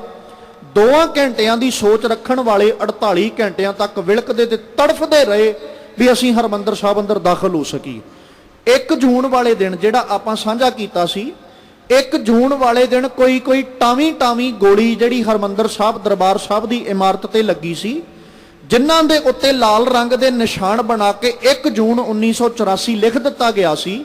ਤੇ ਜਰਨੈਲ ਸਿੰਘ ਜੀ ਹੁਣਾਂ ਵੱਲੋਂ ਜਦੋਂ, ਕਿਉਂਕਿ 3 ਜੂਨ ਨੂੰ ਆਖਰੀ ਇੰਟਰਵਿਊ ਉਹਨਾਂ ਦੀ ਲਈ ਜਾਂਦੀ ਹੈ ਸੰਤ ਜਰਨੈਲ ਸਿੰਘ ਦੀ, ਜਿਹੜੇ ਉਸ ਵਕਤ ਪੱਤਰਕਾਰ ਉੱਥੇ ਪਹੁੰਚਦੇ ਨੇ ਉਹ ਭਾਰਤੀ ਪੱਤਰਕਾਰ ਨਹੀਂ ਸਨ, ਉਹ ਸਾਰੇ ਬਾਹਰਲੇ ਪੱਤਰਕਾਰ, ਤਕਰੀਬਨ 3 ਪੱਤਰਕਾਰਾਂ ਦਾ ਜ਼ਿਕਰ ਆਉਂਦਾ ਹੈ, ਉਹ ਸਾਰੇ ਫੋਰਨਰ ਸਨ। ਉਹਨਾਂ ਨੂੰ ਉੱਥੇ ਜਾਣ ਦੀ ਜਿਹੜੀ ਇਜਾਜ਼ਤ ਮਿਲੀ, ਉੱਥੇ ਪਹੁੰਚੇ ਔਰ ਉਹਨਾਂ ਨੇ ਜਾ ਕੇ ਜਦੋਂ ਸੰਤ ਜੀ ਨੂੰ ਸਵਾਲ ਕੀਤਾ ਵੀ ਤੁਸੀਂ ਦੱਸੋ ਇਹਨਾਂ ਗੋਲੀਆਂ ਲੱਗੀਆਂ ਨੂੰ ਕਿਸ ਤਰ੍ਹਾਂ ਵੇਖਦੇ ਹੋ, ਤੇ ਉਹਨਾਂ ਨੇ ਜਵਾਬ ਦਿੰਦਿਆਂ ਆਖਿਆ ਸੀ ਲੱਗੀ ਇੱਕ ਗੋਲੀ ਦਾ ਸਿੱਖ ਹਿਸਾਬ ਜ਼ਰੂਰ ਲੈਣਗੇ, ਅਸੀਂ ਦਰਬਾਰ ਸਾਹਿਬ ਦੀ ਬੇਅਦਬੀ ਨੂੰ ਕਦੇ ਸਹਾਰ ਨਹੀਂ ਸਕਦੇ। ਔਰ ਦੂਜੀ ਬਾਤ, ਜਿਹੜਾ ਉਹਨਾਂ ਉੱਥੇ ਸਵਾਲ ਕੀਤਾ ਕਿ ਤੁਹਾਡਾ ਭਾਰਤ ਦੀ ਧਰਤੀ ਉੱਤੇ ਰਹਿਣਾ ਸੁਰੱਖਿਅਤ ਹੈ, ਤੇ ਉਹਨਾਂ ਜਵਾਬ ਦਿੱਤਾ ਸੀ ਬਰਾਬਰ ਦੇ ਬਣ ਕੇ, ਬਰਾਬਰ ਦੀ ਹੈਸੀਅਤ ਰੱਖ ਕੇ ਰਵਾਂਗੇ ਤੇ ਅਸੀਂ ਸੁਰੱਖਿਅਤ ਹਾਂ, ਜੇ ਅਸੀਂ ਦਬ ਕੇ ਜਾਂ ਨੀਵੇਂ ਹੋ ਕੇ ਰਵਾਂਗੇ ਤੇ ਸਾਡਾ ਇੱਥੇ ਰਹਿਣਾ ਸੁਖਾਲਾ ਨਹੀਂ। ਤੁਸੀਂ ਕਿਸੇ ਹੋਰ ਦੇਸ਼ ਤੋਂ ਮਦਦ ਲਓਗੇ? ਸਵਾਲ ਜਵਾਬ, ਸਿੱਖਾਂ ਦੀ ਰਾਖੀ ਵਾਸਤੇ, ਇਹਨਾਂ ਦੇ ਗੁਰੂ ਘਰਾਂ ਦੀ ਰਾਖੀ ਵਾਸਤੇ, ਇਹਨਾਂ ਦੀ ਸਹਾਇਤਾ ਵਾਸਤੇ ਜੇ ਕੋਈ ਵੀ ਦੇਸ਼ ਆ ਕੇ ਸਾਡੇ ਨਾਲ ਖੜੋਵੇਗਾ ਤੇ ਅਸੀਂ ਉਹਦੀ ਮਦਦ ਜ਼ਰੂਰ ਲਵਾਂਗੇ, ਅਸੀਂ ਇਨਕਾਰੀ ਨਹੀਂ ਆ। ਇਹੋ ਕਾਰਨ ਹੈ ਕਿ ਏਜੰਸੀਆਂ ਜਿਹੜੀਆਂ ਨੇ ਉਹਨਾਂ ਦੁਆਰਾ ਇਹ ਮੰਨਿਆ ਜਾਂਦਾ ਹੈ ਵੀ ਸਿੱਖਾਂ ਨੇ ਉਦੋਂ ਪਾਕਿਸਤਾਨ ਦੀ ਫੌਜ ਦਾ ਵੀ ਸਹਾਰਾ ਜਾਂ ਪਾਕਿਸਤਾਨ ਤੋਂ ਉਹਨਾਂ ਸਾਰੀ ਟ੍ਰੇਨਿੰਗ ਹਥਿਆਰ ਲਏ, ਤਾਂ ਕਰਕੇ ਕਿਤੇ ਨਾ ਕਿਤੇ ਇਹਨਾਂ ਦੇ ਨਾਲ ਇੱਕ ਲਫ਼ਜ਼ ਅੱਤਵਾਦੀ ਜੋੜਿਆ ਜਾਂਦਾ ਹੈ। ਪਰ ਖਿਆਲ ਰੱਖੋ, ਆਪਣੀ ਜ਼ਰੂਰਤ ਨੂੰ, ਆਪਣੇ ਆਪੇ ਨੂੰ ਬਚਾਉਣ ਵਾਸਤੇ ਜਾਂ ਆਪਣੀ ਹੋਂਦ ਨੂੰ ਬਚਾਉਣ ਵਾਸਤੇ ਜਦੋਂ ਵੀ ਕਿਤੇ ਜ਼ਰੂਰਤ ਬਣੀ, ਜਦੋਂ ਵੀ ਕਿਤੇ ਲੋੜ ਪਈ, ਉਦੋਂ ਹਰ ਇੱਕ ਮਨੁੱਖ ਜਿੰਨਾ ਕੁ ਉਹ ਯਤਨ ਕਰ ਸਕਦਾ ਜਾਂ ਜਿੰਨਾ ਕੁ ਹੀਲਾ ਵਰਤ ਸਕਦਾ, ਜਿਹੜਾ ਵਰਤ ਸਕਦਾ ਉਹ ਹੀਲਾ ਵਰਤਦਾ ਹੈ। ਔਰ ਚੇਤਾ ਰੱਖੋ, ਜਦੋਂ ਉਹਨਾਂ ਦੀ ਫੌਜ ਦੀਆਂ ਲਾਸ਼ਾਂ ਲਗਾਤਾਰ ਡਿੱਗਦੀਆਂ ਗਈਆਂ, ਫਿਰ ਉਹ ਸਾਰੀ ਫੌਜ ਨੂੰ ਚਿੰਤਾ ਬਣੀ ਵੀ ਜੇ ਅਸੀਂ ਇਸੇ ਤਰ੍ਹਾਂ ਲੜਦੇ ਰਹੇ ਤੇ ਫਿਰ ਉਹ ਸਮਾਂ ਦੂਰ ਨਹੀਂ ਕਿ ਸਾਡੀ ਫੌਜ ਨੇ ਮਾਰੇ ਜਾਣਾ, ਤੇ ਜਿਹੜੀ ਸੋਚ ਲੈ ਕੇ ਅਸੀਂ ਆਏ ਆ ਉਹ ਸਾਡੀ ਸੋਚ ਨੇ ਪੂਰਿਆ ਨਹੀਂ ਹੋਣਾ। ਫਿਰ ਤਕਰੀਬਨ, ਕਿਉਂਕਿ ਉਸ ਵਕਤ ਉਹਨਾਂ ਨੇ ਸਾਰੀਆਂ ਫੌਜਾਂ ਜਿਹੜੀਆਂ ਨਾ ਉਹ ਲਾ ਲਈਆਂ। 4ਥੇ ਨੰਬਰ ਦੇ ਉੱਪਰਲੀ ਜਿਹੜੀ ਫੌਜ, ਹਵਾਈ ਫੌਜ ਦੀ ਵਰਤੋਂ ਉਹਨਾਂ ਨੇ ਕੀਤੀ ਲਈ, ਔਰ ਉਸ ਹਵਾਈ ਫੌਜ ਦੀ ਵਰਤੋਂ ਕਰਦਿਆਂ ਤਕਰੀਬਨ 962 ਕਮਾਂਡਰ ਜਿਹੜੇ ਉਸ ਵਕਤ ਅਕਾਲ ਤਖਤ ਸਾਹਿਬ ਦੀ ਇਮਾਰਤ ਵਾਲੇ ਪਾਸੇ ਉਹਨਾਂ ਗੁੰਬਦਾਂ ਦੇ ਉੱਤੇ ਜਾਂ ਬੁੰਗਿਆਂ ਦੇ ਉੱਤੇ ਹਵਾਈ ਜਹਾਜ਼ਾਂ ਦੇ ਦੁਆਰਾ ਉਤਾਰੇ ਜਾਂਦੇ, ਜਿਨ੍ਹਾਂ ਕੋਲ ਇੱਕ ਫੌਜੀ ਦੇ ਕੋਲ ਤਕਰੀਬਨ 60 ਗ੍ਰਨੇਡ ਨੇ, ਜਿਹੜੇ ਲੈ ਕੇ ਉਸ ਵਕਤ ਉਹਨਾਂ ਬੁੰਗਿਆਂ ਉੱਤੇ ਉਤਰਦੇ ਨੇ। ਕਿਉਂਕਿ ਜਰਨਲ ਸ਼ੁਬੇਗ ਸਿੰਘ ਜੀ ਦੁਆਰਾ ਤਿਆਰੀ ਇਸ ਢੰਗ ਨਾਲ ਕੀਤੀ ਗਈ, ਔਰ ਜਿਹੜਾ ਉਸ ਵਕਤ ਬਰਾੜ ਹੈ ਉਹਨੇ ਆਪਣੇ ਫੌਜੀਆਂ ਨੂੰ, ਕਮਾਂਡਰਾਂ ਨੂੰ ਇਸ ਢੰਗ ਨਾਲ ਭੇਜਿਆ ਵੀ ਤੁਸੀਂ ਉੱਪਰਲਿਆਂ ਬੁੰਗਿਆਂ ਤੇ ਜਾ ਕੇ ਗ੍ਰਨੇਡ ਸੁੱਟੋ, ਆਪਣੀਆਂ ਬੰਦੂਕਾਂ ਨਾਲ, ਆਪਣੇ ਜਿਹੜੇ ਰਿਵਾਲਵਰ ਤੁਹਾਡੇ ਕੋਲ ਨੇ ਇਹਨਾਂ ਨਾਲ ਹਮਲੇ ਕਰੋ। ਜਦੋਂ ਉੱਪਰਲੀਆਂ ਇਮਾਰਤਾਂ ਖਾਲੀ ਹੋ ਜਾਣਗੀਆਂ, ਉੱਪਰਲੇ ਬੁੰਗੇ ਢਹਿ ਢੇਰੀ ਹੋ ਜਾਣਗੇ, ਤੇ ਜਿਹੜੇ ਸਿੱਖ ਉਹਨਾਂ ਵਿੱਚ ਬੈਠੇ ਨੇ ਅਸੀਂ ਉਹਨਾਂ ਨੂੰ ਮਾਰਨ ਵਿੱਚ ਕਾਮਯਾਬ ਰਵਾਂਗੇ ਜਿਹੜੇ ਆਪਣੇ ਹਥਿਆਰ ਲੈ ਕੇ ਬੈਠੇ ਨੇ। ਇਸੇ ਤਰ੍ਹਾਂ ਕੀਤਾ ਗਿਆ। ਉਹਨਾਂ ਨੇ ਹਵਾਈ ਜਹਾਜ਼ਾਂ ਦੇ ਰਾਹੀਂ ਹਵਾਈ ਜਹਾਜ਼ਾਂ ਦੀ ਵਰਤੋਂ ਦੇ ਨਾਲ 962 ਕਮਾਂਡਰ ਉੱਪਰਲੇ ਬੁੰਗਿਆਂ ਤੇ ਉਤਾਰੇ। ਉਹਨਾਂ ਨੇ ਗ੍ਰਨੇਡ ਵੀ ਵਰਤੇ, ਬੰਬ ਸੁੱਟੇ, ਤੇ ਜਿਨ੍ਹਾਂ ਦਾ ਮੰਨਣਾ ਇਹ ਸੀ ਕਿ ਅਸੀਂ ਜਾ ਕੇ ਜਦੋਂ ਉੱਥੇ ਗ੍ਰਨੇਡ ਸੁੱਟਾਂਗੇ ਉੱਪਰਲੇ ਬੁੰਗੇ ਉੱਪਰਲੀਆਂ ਇਮਾਰਤਾਂ ਬਿਲਡਿੰਗਾਂ ਢਹਿ ਜਾਣਗੀਆਂ ਤੇ ਹੇਠਾਂ ਬੈਠੇ ਜਿਹੜੇ ਸਿੱਖ ਨੇ ਅਸੀਂ ਉਹਨਾਂ ਦੇ ਉੱਤੇ ਅਥਰੂ ਗੈਸ ਦੇ ਗੋਲੇ ਸੁੱਟ ਕੇ ਜਾਂ ਬੇਹੋਸ਼ ਕਰ ਦੇਣ ਵਾਲੇ ਗੋਲੇ ਸੁੱਟ ਅਸੀਂ ਉਹਨਾਂ ਨੂੰ ਬੇਹੋਸ਼ ਕਰਾਂਗੇ ਤੇ ਮੌਤ ਦੇ ਘਾਟ ਉਤਾਰਾਂਗੇ। ਪਰ ਉੱਥੇ ਵੀ ਵੇਖਣ ਨੂੰ ਕੁਝ ਹੋਰ ਮਿਲਿਆ। ਉਹ ਇੱਕ ਵਾਰੀ ਤੇ ਸਿੱਖਾਂ ਉੱਤੇ ਜਾ ਕੇ ਹਾਵੂ ਹੋਏ, ਭਾਰੂ ਹੋਏ, ਪਰ ਸਿੱਖਾਂ ਨੇ ਫਿਰ ਆਪਣੀ ਬਹਾਦਰੀ ਦੀ ਮਦਦ ਨਾਲ, ਆਪਣੀ ਬਹਾਦਰੀ ਦੇ ਸਦਕਾ ਜਿੰਨੇ ਕਮਾਂਡਰ ਉੱਥੇ ਚੜ੍ਹ ਕੇ ਆਏ ਸਨ ਉਹਨਾਂ ਸਾਰਿਆਂ ਨੂੰ ਮੌਤ ਦੇ ਘਾਟ ਉਤਾਰਿਆ। ਉਹਨਾਂ ਨੂੰ ਮੌਤ ਦੇ ਘਾਟ ਉਤਾਰਦਿਆਂ ਸਿੱਖ ਆਪਣੇ ਹੱਥਾਂ ਵਿੱਚ ਅਥਰੂ ਗੈਸ ਦੇ ਗੋਲੇ ਇਦਾਂ ਫੜਦੇ ਮਾਨੋ ਜਿਵੇਂ ਕੋਈ ਆਲੂ ਇੱਕ ਦੂਜੇ ਵੱਲ ਸੁੱਟਦਾ ਹੋਵੇ। ਉਹਨਾਂ ਨੂੰ ਹੀ ਫੜ ਕੇ ਪਰਤ ਉਹਨਾਂ ਦੀ ਫੌਜ ਉੱਤੇ ਸੁੱਟਦੇ ਰਹੇ, ਜਿਨ੍ਹਾਂ ਦਾ ਤਸ਼ੱਦਦ ਤੇ ਜ਼ੁਲਮ ਆਪਣੀ ਫੌਜ ਨੂੰ ਉਹਨਾਂ ਨੂੰ ਖੁਦ ਸਹਾਰਨਾ ਪਿਆ। ਪਰ ਖਿਆਲ ਰੱਖੀਏ ਇਸ ਦਿਨ ਉਹ ਹੁਣ ਫੌਜ ਇਸ ਹੱਦ ਤੱਕ, ਕਿਉਂਕਿ ਜਿਹੜਾ ਜਦੋਂ ਉਹਨਾਂ ਕਮਾਂਡਰ ਉਤਾਰੇ ਸਨ ਨਾ, ਸਿਰਫ ਇਹ ਸੋਚ ਸੀ ਕਿ 15 ਮਿੰਟਾਂ ਦਾ ਖੇਡ ਹੈ, ਸਿੱਖ ਸਾਰੇ ਸਾਡੇ ਅਸੀਂ ਆਪਣੀ ਕੈਦ ਵਿੱਚ ਲੈ ਲੈਣੇ, ਜਰਨੈਲ ਸਿੰਘ ਜੀ ਨੂੰ ਅਸੀਂ ਫੜ ਲੈਣਾ ਤੇ ਉਹਨਾਂ ਨੂੰ ਫੜ ਕੇ ਜਾਂ ਤੇ ਅਸੀਂ ਮੌਤ ਦੇ ਘਾਟ ਉਤਾਰ ਦੇਵਾਂਗੇ ਤੇ ਜਾਂ ਆਪਣੀ ਕੈਦ ਵਿੱਚ ਰੱਖਾਂਗੇ। ਉਹਨਾਂ ਕਮਾਂਡਰਾਂ ਨੂੰ ਉਤਾਰਨ ਤੋਂ ਬਾਅਦ ਵਿੱਚ ਵੀ 11 ਘੰਟਿਆਂ ਦਾ ਸਮਾਂ ਉਹਨਾਂ ਨੂੰ ਨਹੀਂ ਪਤਾ ਲੱਗਾ ਕਿਵੇਂ ਗੁਜ਼ਰਿਆ, ਕਿਸ ਢੰਗ ਨਾਲ ਗੁਜ਼ਰਿਆ, ਪਰ ਉਹਨਾਂ ਦੀ ਫੌਜ ਫਿਰ ਵੀ ਉਸ ਵਕਤ ਸਿੱਖਾਂ ਨੂੰ ਫੜਨ ਵਿੱਚ ਨਾਕਾਮ ਰਹੀ। ਪਰ ਬਹੁਤਿਆਂ ਦੀ ਗਿਣਤੀ ਵਿੱਚ ਥੋੜਿਆਂ ਦਾ ਹਸ਼ਰ ਕਦੇ ਚੰਗਾ ਨਹੀਂ ਹੁੰਦਾ, ਕਿਉਂਕਿ ਜਦੋਂ ਫੌਜ ਹਰ ਹੀਲਾ ਵਰਤਣ ਲੱਗ ਪਈ ਉਹਨਾਂ ਨੇ ਕੇਵਲ ਉੱਥੇ ਫਿਰ ਉਹ ਕਮਾਂਡਰ ਜਾਂ ਗ੍ਰਨੇਡ ਨਹੀਂ ਵਰਤੇ, ਫਿਰ ਬਖਤਰ ਬੰਦ ਗੱਡੀਆਂ, ਜਿਨ੍ਹਾਂ ਨੂੰ ਅੱਜ ਦੀ ਭਾਸ਼ਾ 'ਚ ਆਪਾਂ ਬੁਲਟ ਪ੍ਰੂਫ ਗੱਡੀਆਂ ਕਹਿ ਸਕਦੇ ਹਾਂ, ਉਹਨਾਂ ਦੀ ਵਰਤੋਂ ਕਰਨੀ, ਟੈਂਕਾਂ ਦੀ ਵਰਤੋਂ ਕਰਨੀ ਤੇ ਕੁਝ ਕੁ ਐਸੇ ਹਥਿਆਰ ਵਰਤਨੇ ਜਿਨ੍ਹਾਂ ਹਥਿਆਰਾਂ ਨੂੰ ਵਰਤਣਾ ਇਜਾਜ਼ਤ ਨਹੀਂ ਫੌਜ ਨੂੰ ਵੀ। ਔਰ ਖੁਦ ਫੌਜੀਆਂ ਦੀ ਜ਼ੁਬਾਨ ਹੈ ਕਿ ਜੇ ਕਿਤੇ ਜਿਹੜੇ ਹਥਿਆਰ ਹਰਮੰਦਰ ਸਾਹਿਬ ਦੀ ਧਰਤੀ ਉੱਤੇ ਦੇ ਕੇ ਸਾਨੂੰ ਚੜਾ ਕੇ ਭੇਜਿਆ ਸੀ ਉਹ ਹਥਿਆਰ ਸਾਨੂੰ ਦੇ ਕੇ ਬਾਰਡਰਾਂ ਤੇ ਬਿਠਾ ਦਿੱਤਾ ਜਾਏ ਤੇ ਕੋਈ ਵੀ ਦੇਸ਼ ਐਸਾ ਨਹੀਂ ਜਿਹੜਾ ਭਾਰਤ ਦਾ ਮੁਕਾਬਲਾ, ਭਾਰਤ ਦੀ ਫੌਜ ਦਾ ਮੁਕਾਬਲਾ ਕਰ ਸਕਦਾ ਹੋਵੇ। ਇੱਥੋਂ ਅਸੀਂ ਅੰਦਾਜ਼ਾ ਲਾ ਸਕਦੇ ਹਾਂ ਕਿ ਉਦੋਂ ਜਰਨੈਲ ਸਿੰਘ ਜੀ ਨੂੰ ਫੜਨਾ ਸੋਚ ਨਹੀਂ ਸੀ, ਉਦੋਂ ਸੋਚ ਸੀ ਆ ਨੀਲੀਆਂ ਦਸਤਾਰਾਂ ਨੂੰ ਮੁਕਾਉਣਾ, ਇਹਨਾਂ ਸਿਰਾਂ ਉੱਤੇ ਸਜੀਆਂ ਹੋਈਆਂ ਦਸਤਾਰਾਂ ਨੂੰ ਖਤਮ ਕਰ ਦੇਣਾ। ਇਸੇ ਕਰਕੇ ਇਸ ਸਾਕੇ ਦਾ ਨਾਂ ਨੀਲਾ ਤਾਰਾ ਰੱਖਿਆ ਗਿਆ ਵੀ ਆਹ ਜਿਹੜੀਆਂ ਨੀਲੇ ਰੰਗ ਦੀਆਂ ਦਸਤਾਰਾਂ ਨੇ ਨਾ, ਅਸੀਂ ਇਹ ਤਾਰੇ ਬਣਾ ਦੇਣੀਆਂ, ਇਹ ਲੱਭਿਆਂ ਵੀ ਲੱਭਣੀਆਂ ਨਹੀਂ, ਅਸੀਂ ਇਸ ਢੰਗ ਨਾਲ ਮਾਰਾਂਗੇ ਵੀ ਇੱਥੇ ਸਿੱਖਾਂ ਦਾ ਰਾਜ ਤੇ ਕੀ, ਜਿਹੜੇ ਆਪਣਾ ਹਿੱਸਾ ਮੰਗਦੇ ਨੇ ਨਾ ਸਿੱਖ ਸਾਨੂੰ ਲੱਭਿਆਂ ਵੀ ਨਹੀਂ ਲੱਭਣਗੇ। ਔਰ ਰਾਤ ਦੇ ਦੀਵਾਨਾਂ ਵਿੱਚ ਅਰਜ਼ੋਈ ਕੀਤੀ ਸੀ ਕਿ ਉਦੋਂ ਦੇ ਲੋਕ ਜਿਹੜੇ ਰਹਿਣ ਵਾਲੇ ਨੇ ਨਾ, ਜਿਹੜੇ ਸਿੱਖਾਂ ਦੇ ਖਿਲਾਫ ਸਨ, ਉਹਨਾਂ ਦੀ ਜ਼ੁਬਾਨ ਉੱਤੇ ਕੁਝ ਕੁ ਨਾਰੇ ਬੋਲੇ ਪ੍ਰਚਲਿਤ ਨੇ, सिगरेट बीड़ी पिएंगे, शान से जिएंगे, कंगा कड़ा कच्छ कृपान इनको भेजो पाकिस्तान, ऊड़ी ऊड़ा नहीं पढ़ेंगे जूड़ी जूड़ा काट धरेंगे। आ बोले उदों आम लोगों की जुबान उत्ते प्रचलित ने जेडे सिखां दे विरोधी ने। हुण जदों आ बोले कन्नां विच पैणगे ते सुभाविक जी बात है कि अपनी होंद नूं खतरा भी दसेगा, अपनी होंद लई सानूं लड़ना भी पएगा ते अपनी होंद नूं बरकरार रखण वास्ते हत्थां विच हथियार भी सानूं चुकने पैणगे। ते जेड़े देश दे आगू अगवाई करन वाले जेड़े नेता ने वो अपनी जुबानों जदों ये लफ्ज वरतदे कि सिखां दी कौम बड़ी जुझारूआं दी कौम है, ये दूजियां दे हक लैके देण वास्ते शहीदियां पा सकदे ने, दूजियां दे हक लैके देण वास्ते हत्थां विच हथियार चुक सकदे ने, ते जे जंग जितण तो बाद विच असीं इन्हां नूं हक नहीं दिंदे ते फिर इन्हां नूं पूरी इजाजत होएगी कि अपने हक लैण वास्ते ये हथियार चुक लैण। ते असीं अंदाजा ला सकदे हां कि ये अपने हक्कां वास्ते हथियार कित्थों तक चुक सकदे ने। ये उदों दे आगू नेता जिहड़े उन्हां दे लफ्ज ने जदों सन 1965 दी जंग हुंदी है, जदों आके, क्योंकि ਅਸੀਂ ਕਦੇ ਵਿਤਕਰਾ ਨਹੀਂ, ਮਨ ਅੰਦਰ ਕਦੇ ਦੁਬਦਾ ਨਹੀਂ ਰੱਖੀ। ਜਦੋਂ ਵੀ ਕੋਈ ਮਦਦ ਮੰਗਣ ਆਇਆ ਤੇ ਅਸੀਂ ਝੱਟ ਉਹਨਾਂ ਦੇ ਅੱਗੇ ਉਹਨਾਂ ਦੀ ਕੰਧ ਬਣ ਕੇ ਖੜੋ ਗਏ ਵੀ ਤੁਹਾਨੂੰ ਚਿੰਤਾ ਕਰਨ ਦੀ ਲੋੜ ਨਹੀਂ ਆ, ਅਸੀਂ ਮੌਜੂਦ ਆ। ਔਰ ਖਿਆਲ ਰੱਖੋ, ਅੱਜ ਵੀ ਬਾਰਡਰਾਂ ਦੇ ਉੱਤੇ ਜਦੋਂ ਵੇਖੋਗੇ ਨਾ, ਹਰ ਬਾਰਡਰ ਦੇ ਉੱਤੇ ਜਵਾਨ ਜਿੰਨੇ ਖੜੇ ਉਹ ਸਿੱਖ ਰੈਜੀਮੈਂਟ ਦੇ ਖੜੇ। ਔਰ ਦੂਜੇ ਪਾਸੇ ਦੇਸ਼ਾਂ ਦੀ ਜ਼ੁਬਾਨ ਹੈ ਕਿ ਇੱਕ ਵਾਰ ਸਿੱਖ ਰੈਜੀਮੈਂਟ ਆਪਣੇ ਬਾਰਡਰਾਂ ਤੋਂ ਪਾਸੇ ਕਰਕੇ ਵੇਖੋ, ਫਿਰ ਤੁਹਾਨੂੰ ਵਿਖਾਵਾਂਗੇ ਵੀ ਸਾਡੀ ਫੌਜ ਵਿੱਚ ਬਲ ਕਿੰਨਾ ਤੇ ਅਸੀਂ ਭਾਰਤ ਉੱਤੇ ਕਬਜ਼ਾ ਕਿੰਨੇ ਚਿਰ ਵਿੱਚ ਕਰਦੇ ਹਾਂ। ਇਹ ਉਹਨਾਂ ਫੌਜੀਆਂ ਦੀ ਜ਼ੁਬਾਨ ਹੈ ਜਿਹੜੇ ਅੱਜ ਵੀ ਬੇਗਾਨੇ ਦੇਸ਼ਾਂ ਦੇ ਬਾਰਡਰਾਂ ਤੇ ਖੜੇ ਹੋਏ ਫੌਜੀ। ਆਪਾਂ ਕਹਿ ਸਕਦੇ ਹਾਂ ਕਿ ਜੇ ਅੱਜ ਭਾਰਤ ਦਾ ਦੇਸ਼ ਸੁਰੱਖਿਆ ਵਿੱਚ ਹੈ ਜਾਂ ਸੁਰੱਖਿਅਤ ਹੈ ਤੇ ਇਹ ਸਿੱਖ ਰੈਜੀਮੈਂਟ ਦੀ ਬਦੌਲਤ ਹੈ, ਜਿਹੜੇ ਅੱਜ ਵੀ ਬਾਰਡਰਾਂ ਤੇ ਖੜੋ ਕੇ ਸਾਰੇ ਦੇ ਸਾਰੇ ਦੇਸ਼ ਦੀ ਰਾਖੀ ਵਾਸਤੇ ਆਪਣੇ ਸੀਨੇ ਤਾਣ ਕੇ ਖੜੋਤੇ। ਉਦੋਂ ਇਹਨਾਂ ਫੌਜਾਂ ਦੀ ਜਾਂ ਸਿੱਖਾਂ ਦੀ ਵਰਤੋਂ ਕਰਕੇ 1965 ਦੀ ਜੰਗ ਜਿੱਤੀ, 1971 ਦੀ ਜੰਗ ਜਿੱਤੀ।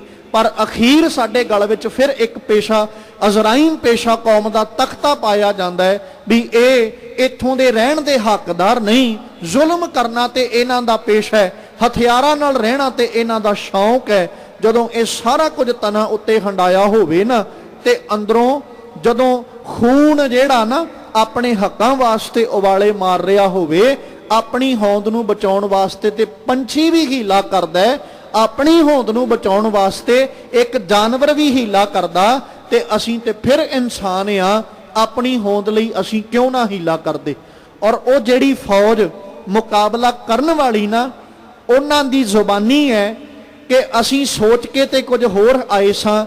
ਟ੍ਰੇਨਿੰਗ ਅਸੀਂ ਜ਼ਰੂਰ ਕੀਤੀ, ਪਹਿਲੋਂ ਸਾਰੀ ਅਸੀਂ ਟ੍ਰੇਨਿੰਗ ਹਰਮੰਦਰ ਸਾਹਿਬ ਦਾ ਮਾਟੋ ਬਣਾ ਕੇ, ਹਰਮੰਦਰ ਸਾਹਿਬ ਦਾ ਮਾਡਲ ਬਣਾ ਕੇ ਅਸੀਂ ਟ੍ਰੇਨਿੰਗ ਕੀਤੀ ਹੈ। ਪਰ ਜਦੋਂ ਆ ਕੇ ਸਿੱਖਾਂ ਨਾਲ ਦੋ ਹੱਥ ਹੋਏ, ਪਤਾ ਫੇਰ ਲੱਗਾ ਕਿ ਅਸੀਂ ਕਾਗਜ਼ੀ ਲੜਾਈ ਲੜ ਕੇ ਆਏ ਆ, ਇਹਨਾਂ ਦਾ ਮੁਕਾਬਲਾ ਕਰਨਾ ਸਾਡੇ ਵੱਸ ਦੀ ਖੇਡ ਨਹੀਂ। ਇੱਕ ਵਾਰ ਸਾਡੀਆਂ ਨੱਕ ਵਿੱਚ ਇੰਨਾ ਕੁ ਦਮ ਕਰਤਾ, ਸਾਨੂੰ ਇਉਂ ਮਹਿਸੂਸ ਹੋਣ ਲੱਗਾ ਸੀ ਕਿ ਮਾਨੋ ਜਿਵੇਂ ਬਗਿਆੜਾਂ ਨੇ ਆ ਕੇ ਸ਼ੇਰ ਦੇ ਮੂੰਹ ਵਿੱਚ ਹੱਥ ਪਾਇਆ ਹੋਵੇ ਤੇ ਹੁਣ ਬਗਿਆੜਾਂ ਦੀ ਹੋਂਦ ਕਿਸੇ ਪ੍ਰਕਾਰ ਵੀ ਬਰਕਰਾਰ ਨਹੀਂ ਰਹਿ ਸਕਦੀ। ਇਹ ਭਾਰਤੀ ਫੌਜ ਦੀ ਆਪਦੀ ਜ਼ੁਬਾਨ ਹੈ। ਸਿੱਖਾਂ ਨੇ ਮੁਕਾਬਲਾ ਇੰਨੀ ਕੁ ਜ਼ੁਰਤ ਨਾਲ, ਦ੍ਰਿੜਤਾ ਨਾਲ ਕੀਤਾ। ਔਰ 3 ਜੂਨ ਵਾਲੇ ਦਿਨ ਸੰਤ ਜਰਨੈਲ ਸਿੰਘ ਜੀ ਨੇ ਆਪਣਾ ਆਖਰੀ ਇੰਟਰਵਿਊ ਦਿੱਤਾ।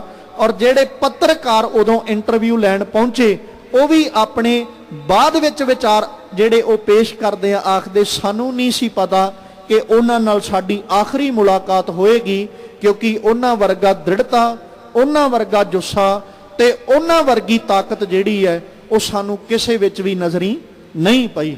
ਔਰ ਖਿਆਲ ਰੱਖੀਏ, ਅਸੀਂ ਉਹ ਸਮਾਂ ਆਪਣੇ ਤਨਾਂ ਉੱਤੇ ਹੰਡਾਇਆ ਹੈ, ਉਸ ਵੇਲੇ ਨੂੰ ਆਪਣੇ ਤਨਾਂ ਉੱਤੇ ਹੰਡਾਇਆ। ਮੈਂ ਫਿਰ ਹੱਥ ਜੋੜ ਕੇ ਲਗਾਤਾਰ ਆਪ ਜੀ ਦੇ ਚਰਨਾਂ 'ਚ ਬੇਨਤੀ ਕਰਦੇ ਆ ਰਹੇ ਹਾਂ, ਸਾਡਾ ਮਕਸਦ ਕਿਸੇ ਦੀਆਂ ਭਾਵਨਾਵਾਂ ਨੂੰ ਭਟਕਾਉਣਾ ਨਹੀਂ, ਜਾਂ ਸਾਡਾ ਮਕਸਦ ਕਿਸੇ ਦੇ ਵਿਰੁੱਧ ਵਿੱਚ ਬੋਲਣਾ ਨਹੀਂ ਹੈ। ਸਿਰਫ ਸਾਡੀ ਕੌਮ ਦੀ ਦਾਸਤਾਂ ਹੈ ਜੋ ਸ਼ਹੀਦੀ ਸਾਕਾ ਸਿੱਖੀ ਨਸਲ ਕੁਸ਼ੀ ਦੇ ਰੂਪ ਵਿੱਚ ਅਸੀਂ ਆਪਣੇ ਤਨਾਂ ਤੇ ਹੰਡਾਇਆ, ਜਿਹਨੂੰ ਤੀਜਾ ਘੱਲੂਘਾਰਾ ਕਹਿ ਕੇ ਸੰਬੋਧਨ ਕੀਤਾ, ਅਣਚਿਤਵਿਆ ਕਹਿਰ ਕਹਿ ਕੇ ਸੰਬੋਧਨ ਕੀਤਾ। ਕਿਉਂਕਿ ਜਿਹੜਾ ਕਹਿਰ ਅਸੀਂ ਝੱਲਿਆ ਨਾ, ਸ਼ਾਇਦ ਜੇ ਕੋਈ ਹੋਰ ਹੁੰਦਾ ਤੇ ਅੱਜ ਨੂੰ ਉਹ ਰੁਲ ਵੀ ਜਾਂਦਾ, ਅੱਜ ਨੂੰ ਉਹ ਮੁੱਕ ਵੀ ਜਾਂਦਾ। ਇਹ ਤੇ ਧੰਨ ਗੁਰੂ ਕਲਗੀਧਰ ਸਾਹਿਬ ਦੀ ਬਖਸ਼ਿਸ਼ ਕਹਿ ਲੋ, ਧੰਨ ਗੁਰੂ ਅਰਜਨ ਸਾਹਿਬ ਜੀ ਦਾ ਦਿੱਤਾ ਹੋਇਆ ਧੀਰਜ ਤੇ ਸਬਰ ਕਹਿ ਲੋ, ਜਿਹੜਾ ਅੱਜ ਤੱਕ ਸਾਨੂੰ ਉਸੇ ਤਰ੍ਹਾਂ ਫਿਰ ਦ੍ਰਿੜਤਾ ਤੇ ਵਿਸ਼ਵਾਸ ਨਾਲ ਖੜਿਆਂ ਕਰਦਾ ਆ ਰਿਹਾ। ਤੇ ਅਸੀਂ ਅੱਜ ਵੀ ਉਸੇ ਤਰ੍ਹਾਂ ਹੀ ਖੜੋਤੇ ਆ। ਸਾਨੂੰ ਮੁਕਾਉਣ ਵਾਲੇ ਮੁੱਕ ਗਏ, ਮਾਰਨ ਵਾਲੇ ਮੁੱਕ ਗਏ, ਸਾਡੀ ਹੋਂਦ ਮੁਕਾਉਣ ਵਾਲੇ ਮੁੱਕ ਗਏ, ਪਰ ਅਸੀਂ ਨਹੀਂ ਮੁੱਕੇ। ਪਰ ਅੱਜ ਕਿਤੇ ਨਾ ਕਿਤੇ ਜਾ ਕੇ ਇਸ ਚਿੰਤਾ ਨੇ ਆ ਕੇ ਘੇਰ ਲੈਂਦੀ ਹੈ, ਇਹ ਚਿੰਤਾ ਵੀ ਸੱਜਣਾ ਜਦੋਂ ਦੂਜੇ ਮੁਕਾਉਣ ਆਏ ਉਹ ਆਪ ਮੁੱਕ ਗਏ, ਪਰ ਹੁਣ ਸਾਨੂੰ ਸਾਡਿਆਂ ਕੋਲੋਂ ਹੀ, ਸਾਨੂੰ ਆਪਣਿਆਂ ਕੋਲੋਂ ਹੀ ਮਰਵਾਇਆ ਜਾ ਰਿਹਾ। ਤੇ ਆਪਣੇ ਹੀ ਮਰਾਂਗੇ, ਚਾਹੇ ਉਧਰਲੇ ਪਾਸੇ ਵੇਖ ਲਈਏ ਤੇ ਚਾਹੇ ਇਧਰਲੇ ਪਾਸੇ।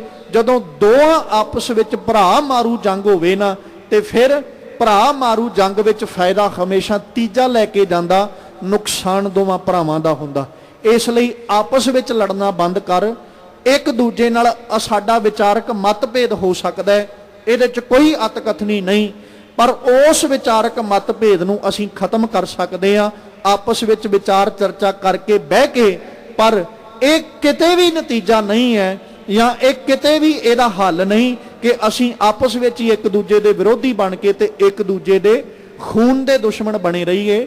ਇਸ ਲਈ ਆਪਣੀਆਂ ਜਵਾਨੀਆਂ ਬਚਾਉਂਦਿਆਂ ਆਪਣੀਆਂ ਵਿਚਾਰਕ ਮਤਭੇਦਾਂ ਨੂੰ ਵਿਚਾਰਾਂ ਨਾਲ ਦੂਰ ਕਰਕੇ ਇਕਜੁੱਟ ਹੋ ਕੇ ਇੱਕ ਨਿਸ਼ਾਨ ਦੇ ਹੇਠਾਂ ਇਕੱਠੇ ਹੋਈਏ ਜੇ ਅਸੀਂ ਆਪਣੀ ਹੋਂਦ ਨੂੰ ਬਚਾਉਣਾ ਚਾਹੁੰਦੇ ਹਾਂ।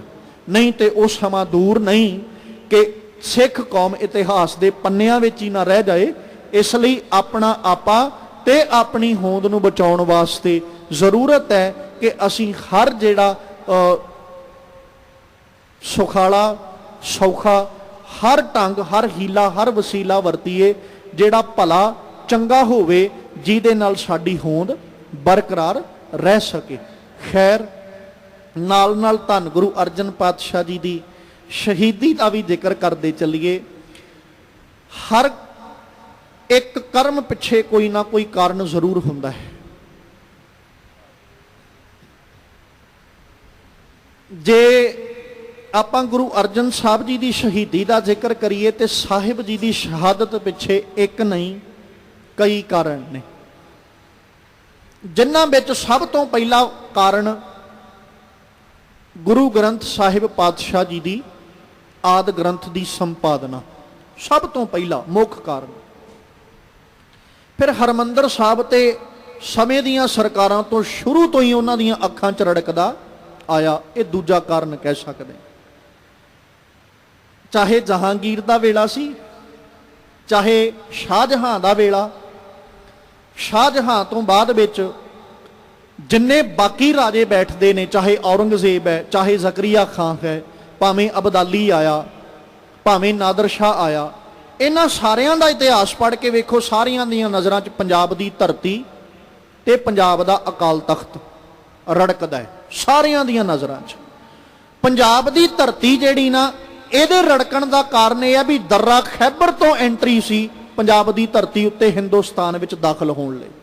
ਤੇ ਜਿਹੜਾ ਵੀ ਫੌਜੀ ਚੜ੍ਹ ਕੇ ਆਉਂਦਾ, ਫੌਜ ਲੈ ਕੇ ਆਉਂਦਾ, ਉਹਦੇ ਕੋਲ ਇੱਕੋ ਹੀ ਰਾਹ, ਤੇ ਦर्रा ਖੈਬਰ ਪਾਰ ਕਰਦਿਆਂ ਸਾਰੀ ਪੰਜਾਬ ਦੀ ਧਰਤੀ ਹੈ।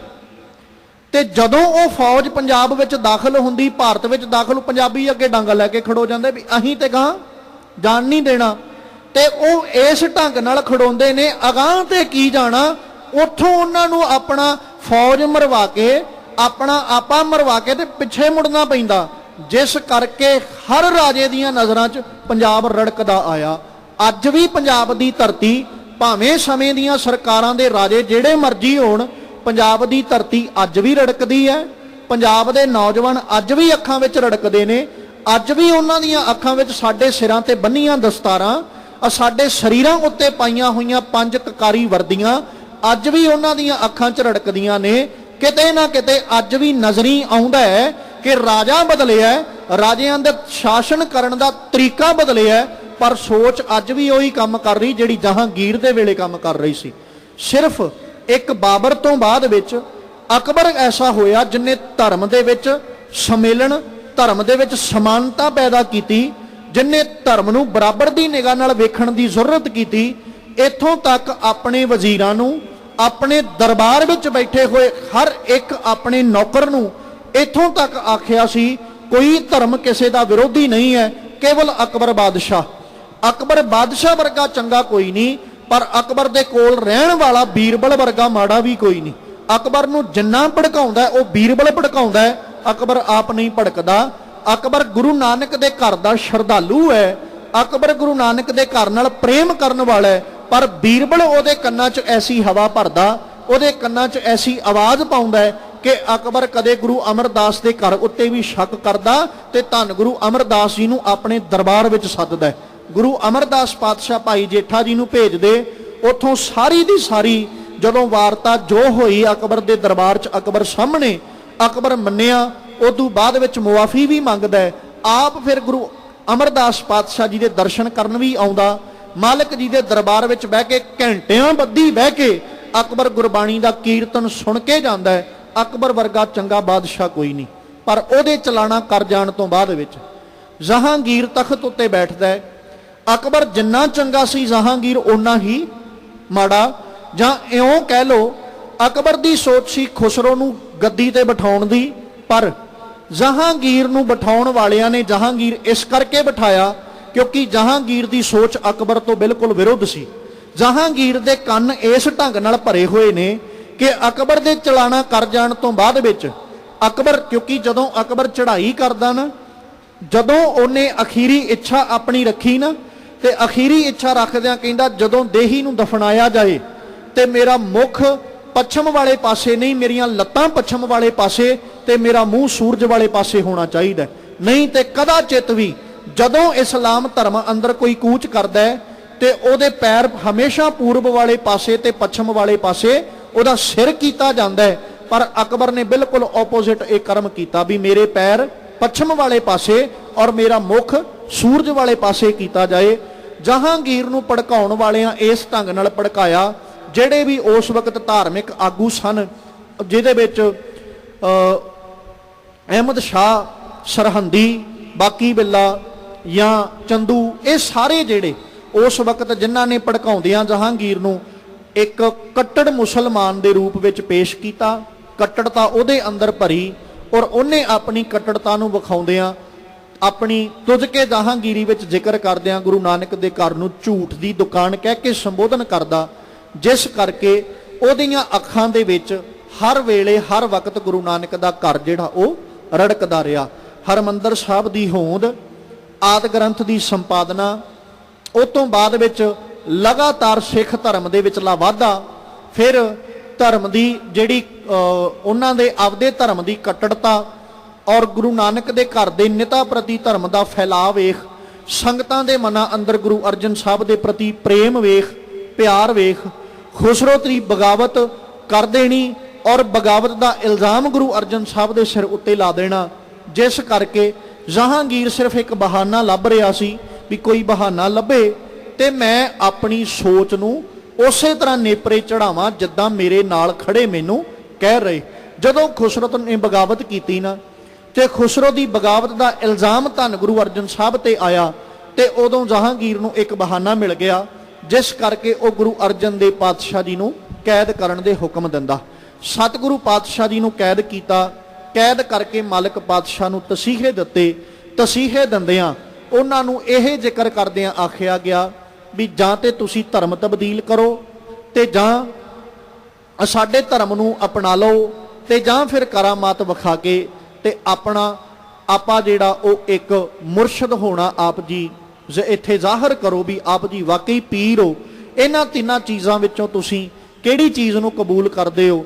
ਜੇ ਇਹਨਾਂ ਵਿੱਚੋਂ ਕੁਝ ਕਬੂਲ ਨਹੀਂ ਤੇ ਫਿਰ ਚੌਥੇ ਨੰਬਰ ਉੱਤੇ ਤੁਹਾਡੇ ਲਈ ਮੌਤ ਹੈ। ਤੇ ਗੁਰੂ ਅਰਜਨ ਸਾਹਿਬ ਨੇ ਹੱਸ ਕੇ ਆਪਣੀ ਰਸਨਾ ਤੋਂ ਆਖਿਆ ਵੀ ਨਾ ਤੇ ਅਸੀਂ ਕਰਾਮਾਤ ਵਿਖਾਉਣੀ, ਨਾ ਅਸੀਂ ਧਰਮ ਤਬਦੀਲ ਕਰਨਾ ਔਰ ਨਾ ਹੀ ਅਸੀਂ ਤੁਹਾਡੇ ਧਰਮ ਨੂੰ ਅਪਣਾਉਣਾ ਹੈ। ਅਸੀਂ ਹੱਸ ਕੇ ਆਪਣੀ ਮੌਤ ਪ੍ਰਵਾਨ ਕਰਦੇ ਹਾਂ।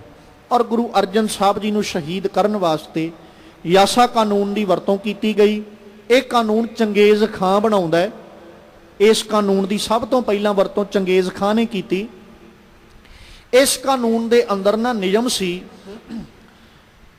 ਕਿ ਜਿਹੜਾ ਵੀ ਧਰਮੀ ਆਗੂ, ਖਾਸ ਕਰਕੇ ਇਸ ਕਾਨੂੰਨ ਦੇ ਨਾਲ ਕੇਵਲ ਧਰਮੀ ਲੋਕ ਮਾਰੇ ਜਾਂਦੇ ਸਨ, ਜਿੰਨੇ ਵੀ ਧਰਮੀ ਲੋਕ, ਕਿਉਂਕਿ ਇਸ ਕਾਨੂੰਨ ਦਾ ਮੰਨਣਾ ਸੀ ਵੀ ਜਿਹੜਾ ਵੀ ਧਰਮੀ ਬੰਦਾ ਹੈ ਜਾਂ ਕੋਈ ਪੀਰ ਪੈਗੰਬਰ ਹੈ, ਜਦੋਂ ਉਹਦਾ ਇੱਕ ਵੀ ਲਹੂ ਦਾ ਕਤਰਾ ਧਰਤੀ ਤੇ ਡਿੱਗਦਾ ਨਾ ਤੇ ਉਸ ਲਹੂ ਦੇ ਕਤਰੇ ਤੋਂ ਅਣਗਿਣਤ ਸ਼ਹੀਦ ਫਿਰ ਉਪਜਦੇ ਨੇ। ਜਿਸ ਕਰਕੇ ਇਸ ਕਿਸੇ ਵੀ ਧਰਮੀ ਬੰਦੇ ਦਾ ਜਾਂ ਧਰਮ ਪ੍ਰਤੀ ਪ੍ਰੇਮ ਰੱਖਣ ਵਾਲੇ ਬੰਦੇ ਨੂੰ ਜਦੋਂ ਮੌਤ ਦੇ ਘਾਟ ਉਤਾਰਿਆ ਜਾਏ ਨਾ ਤੇ ਇੱਕ ਵੀ ਕਤਰਾ ਉਹਦਾ ਧਰਤੀ ਤੇ ਡਿੱਗਣਾ ਨਹੀਂ ਚਾਹੀਦਾ। ਇਹਦੇ ਵਿੱਚ ਕਈ ਤਰ੍ਹਾਂ ਦੀਆਂ ਮੌਤਾਂ ਆਉਂਦੀਆਂ, ਜਿਵੇਂ ਗੁਰੂ ਅਰਜਨ ਸਾਹਿਬ ਨੂੰ ਤੱਤੀ ਤਵੀ ਤੇ ਬਿਠਾਉਣਾ, ਜਾਂ ਸੀਸ ਵਿੱਚ ਗਰਮ ਰੇਤਾ ਪਾਉਣੀ, ਜਾਂ ਵਹਿੰਦੇ ਹੋਏ ਠੰਡੇ ਦਰਿਆ ਦੇ ਵਿੱਚ ਉਹਨਾਂ ਦੇ ਸਰੀਰ ਨੂੰ ਰੱਖ ਦੇਣਾ। ਇਸੇ ਤਰ੍ਹਾਂ ਇੱਕ ਮਰੇ ਹੋਏ ਸਰੀਰ ਨੂੰ ਲੈ ਕੇ ਉਹਦੀ ਖੱਲ ਉਤਾਰ ਲੈਣੀ, ਖੱਲ ਉਤਾਰ ਕੇ ਉਹਦੇ ਵਿੱਚ ਇੱਕ ਜਿਉਂਦੇ ਬੰਦੇ ਨੂੰ ਪਾ ਕੇ ਤੇ ਉੱਤੋਂ ਉਸ ਖੱਲ ਨੂੰ ਸਿਉਂ ਦੇਣਾ। ਇਹ ਵੀ ਇਸੇ ਕਾਨੂੰਨ ਦੇ ਅਧੀਨ ਹੈ। ਮਤਲਬ ਉਹ ਮੌਤ ਦੇਣੀ ਜਿਸ ਮੌਤ ਦੇ ਨਾਲ ਇੱਕ ਵੀ ਕਤਰਾ ਬੂੰਦ ਲਹੂ ਦਾ ਧਰਤੀ ਤੇ ਨਾ ਡਿੱਗੇ। ਇਸ ਤਰ੍ਹਾਂ ਮੌਤ ਦੇਣੀ ਵੀ ਉਹ ਚਾਹੇ ਕੋਈ ਤਰੀਕਾ ਹੋਵੇ, ਚਾਹੇ ਉਹਨੂੰ ਜਿਵੇਂ ਜ਼ਹਿਰ ਦੇ ਕੇ ਮਾਰ ਦੇਣਾ, ਜਾਂ ਉਹਦੇ ਸਰੀਰ ਉੱਤੇ ਜ਼ਹਿਰ ਦਾ ਚੋਲਾ ਪਵਾ ਦੇਣਾ, ਹੋਰ ਕਈ ਤਰ੍ਹਾਂ ਦੇ ਇਹਦੇ ਵਿੱਚ ਮੌਤ। ਕਿਉਂਕਿ ਅਗਾਂਹ ਜਦੋਂ ਜਾ ਕੇ ਵੇਖਾਂਗੇ ਨਾ ਇਤਿਹਾਸ ਦੇ ਪੰਨਿਆਂ ਨੂੰ, ਗੁਰੂ ਅਰਜਨ ਸਾਹਿਬ ਜੀ ਦੀ ਸ਼ਹੀਦੀ ਤੋਂ ਬਾਅਦ ਵਿੱਚ ਕਈ ਸਿੱਖ ਵੀ ਇਸ ਤਰੀਕੇ ਨਾਲ ਸ਼ਹੀਦ ਕੀਤੇ ਗਏ ਕਿ ਉਹਨਾਂ ਦਾ ਇੱਕ ਵੀ ਕਤਰਾ ਧਰਤੀ ਉੱਤੇ ਲਹੂ ਦਾ ਨਹੀਂ ਡੁੱਲਣ ਦਿੱਤਾ। ਉਹਨਾਂ ਨੇ ਇੰਨਾ ਕੁ ਤਸ਼ੱਦਦ, ਇੰਨਾ ਕੁ ਜ਼ੁਲਮ ਕੀਤਾ। ਪਰ ਖੈਰ, ਧੰਨ ਗੁਰੂ ਅਰਜਨ ਸਾਹਿਬ ਜੀ ਨੇ ਆਪਣੀ ਮੌਤ ਨੂੰ ਪ੍ਰਵਾਨ ਕਰਦਿਆਂ ਮਾਲਕ ਪਾਤਸ਼ਾਹ ਨੇ ਸ਼ਹੀਦੀ ਦੇਣੀ ਕਬੂਲ ਕੀਤੀ ਤੇ ਜਹਾਂਗੀਰ ਨੇ ਯਾਸਾ ਕਾਨੂੰਨ ਦੇ ਅਧੀਨ ਗੁਰੂ ਅਰਜਨ ਸਾਹਿਬ ਨੂੰ ਸ਼ਹੀਦ ਕਰ ਦੇਣ ਦਾ ਫਤਵਾ ਜਾਰੀ ਕਰਵਾਇਆ, ਜਿਸ ਕਰਕੇ ਚੰਦੂ ਸ਼ਾਹ ਨੂੰ ਵੀ ਮੌਕਾ ਮਿਲ ਗਿਆ ਕਿ ਗੁਰੂ ਅਰਜਨ ਸਾਹਿਬ ਨੇ ਮੇਰੀ ਧੀ ਦਾ ਰਿਸ਼ਤਾ ਮੋੜਿਆ ਸੀ, ਉਹਨੂੰ ਆਪਣੀ ਉਹ ਖੁੰਦਕ ਕੱਢਣ ਦਾ ਮੌਕਾ ਮਿਲਿਆ। ਉਸ ਤੋਂ ਬਾਅਦ ਵਿੱਚ ਜਿਹੜਾ ਆਦਿ ਗ੍ਰੰਥ ਦੀ ਸੰਪਾਦਨਾ ਵੇਲੇ ਕਾਨਾ ਪੀਲੂ ਛੱਜੂ ਸ਼ਾਹ ਹੁਸੈਨ ਉਹ ਲੋਕ ਸਨ, ਉਹਨਾਂ ਨੂੰ ਵੀ ਇੱਕ ਮੌਕਾ ਮਿਲ ਗਿਆ। ਇਸ ਤਰ੍ਹਾਂ ਜਿੰਨੇ ਧਾਰਮਿਕ ਆਗੂ ਸਨ ਨਾ ਉਸ ਵਕਤ, ਜਿਵੇਂ ਕਹਿ ਲਓ ਉਹ ਸਾਰੇ ਦੇ ਸਾਰੇ ਕੱਟੜ ਆਪਣੇ ਆਪ ਨੂੰ ਸ਼ੀਆ ਮੁਸਲਮਾਨ ਅਖਵਾਉਣ ਵਾਲੇ, ਉਹ ਸਾਰੇ ਦੇ ਸਾਰਿਆਂ ਨੂੰ ਮੌਕਾ ਮਿਲਿਆ ਵੀ ਹੁਣ ਅੱਜ ਤੋਂ ਬਾਅਦ ਵਿੱਚ ਨਾ ਤੇ ਕੋਈ ਗੁਰੂ ਨਾਨਕ ਦੇ ਧਰਮ ਦਾ ਪੈਰੋਕਾਰ ਬਣੇਗਾ ਔਰ ਨਾ ਹੀ ਕੋਈ ਗੁਰੂ ਨਾਨਕ ਦੇ ਧਰਮ ਨੂੰ ਅਪਣਾਏਗਾ। ਜਦੋਂ ਅਸੀਂ ਧਰਮ ਦਾ ਆਗੂ, ਧਰਮ ਦੀ ਅਗਵਾਈ ਕਰਨ ਵਾਲਾ ਮੌਤ ਦੇ ਘਾਟ ਉਤਾਰ ਦਿੱਤਾ ਤੇ ਇਸ ਧਰਮ ਨੂੰ ਕਿੰਨੇ ਅਪਣਾਉਣਾ। ਪਰ ਉਹ ਇਹ ਨਹੀਂ ਸੀ ਜਾਣਦੇ, ਅੱਜ ਅਸੀਂ ਕੇਵਲ ਗੁਰੂ ਅਰਜਨ ਸਾਹਿਬ ਦੇ ਦੇਹੀ ਨੂੰ ਕੇਵਲ ਨਾਸ਼ ਕਰਨ ਲੱਗੇ ਆ, ਸਰੀਰ ਨੂੰ ਨਾਸ਼ ਕਰਨ ਲੱਗੇ ਆ। ਗੁਰੂ ਗਿਆਨ ਹੈ ਤੇ ਉਹ ਗਿਆਨ ਦੀ ਜੋਤ ਗੁਰੂ ਅਰਜਨ ਸਾਹਿਬ ਨੇ ਆਪਣੇ ਸੁਪੁੱਤਰ ਗੁਰੂ ਹਰਗੋਬਿੰਦ ਸਾਹਿਬ ਅੰਦਰ ਟਿਕਾ ਦਿੱਤੀ ਹੈ। ਜਿਸ ਕੌਮ ਦਾ ਆਗੂ ਅਸੀਂ ਇਹਨਾਂ ਕੋਲੋਂ ਖੋਹਣ ਲੱਗੇ ਆ, ਉਹ ਕੇਵਲ ਅਸੀਂ ਸਰੀਰ ਖੋਹਣ ਲੱਗੇ ਆ, ਪਰ ਕੌਮ ਦੀ ਅਗਵਾਈ ਕਰਨ ਵਾਲਾ ਆਗੂ ਤੇ ਅੱਜ ਵੀ ਅੰਮ੍ਰਿਤਸਰ ਸਾਹਿਬ ਦੀ ਧਰਤੀ ਉੱਤੇ ਬੈਠਾ ਹੈ। ਅਸੀਂ ਲਾਹੌਰ ਦੀ ਧਰਤੀ ਉੱਤੇ ਅਰਜਨ ਸਾਹਿਬ ਦਾ ਸਰੀਰ ਨਾਸ਼ ਕਰਨ ਲੱਗੇ ਆ, ਗੁਰੂ ਨਾਨਕ ਦੀ ਜੋਤ ਨਹੀਂ। ਗੁਰੂ ਨਾਨਕ ਦੀ ਜੋਤ ਉਹ ਗਿਆਨ ਰੂਪ ਜੋਤ ਤੇ ਗੁਰੂ ਹਰਗੋਬਿੰਦ ਸਾਹਿਬ ਦੀ ਸਰੀਰ ਵਿੱਚ ਹੈ।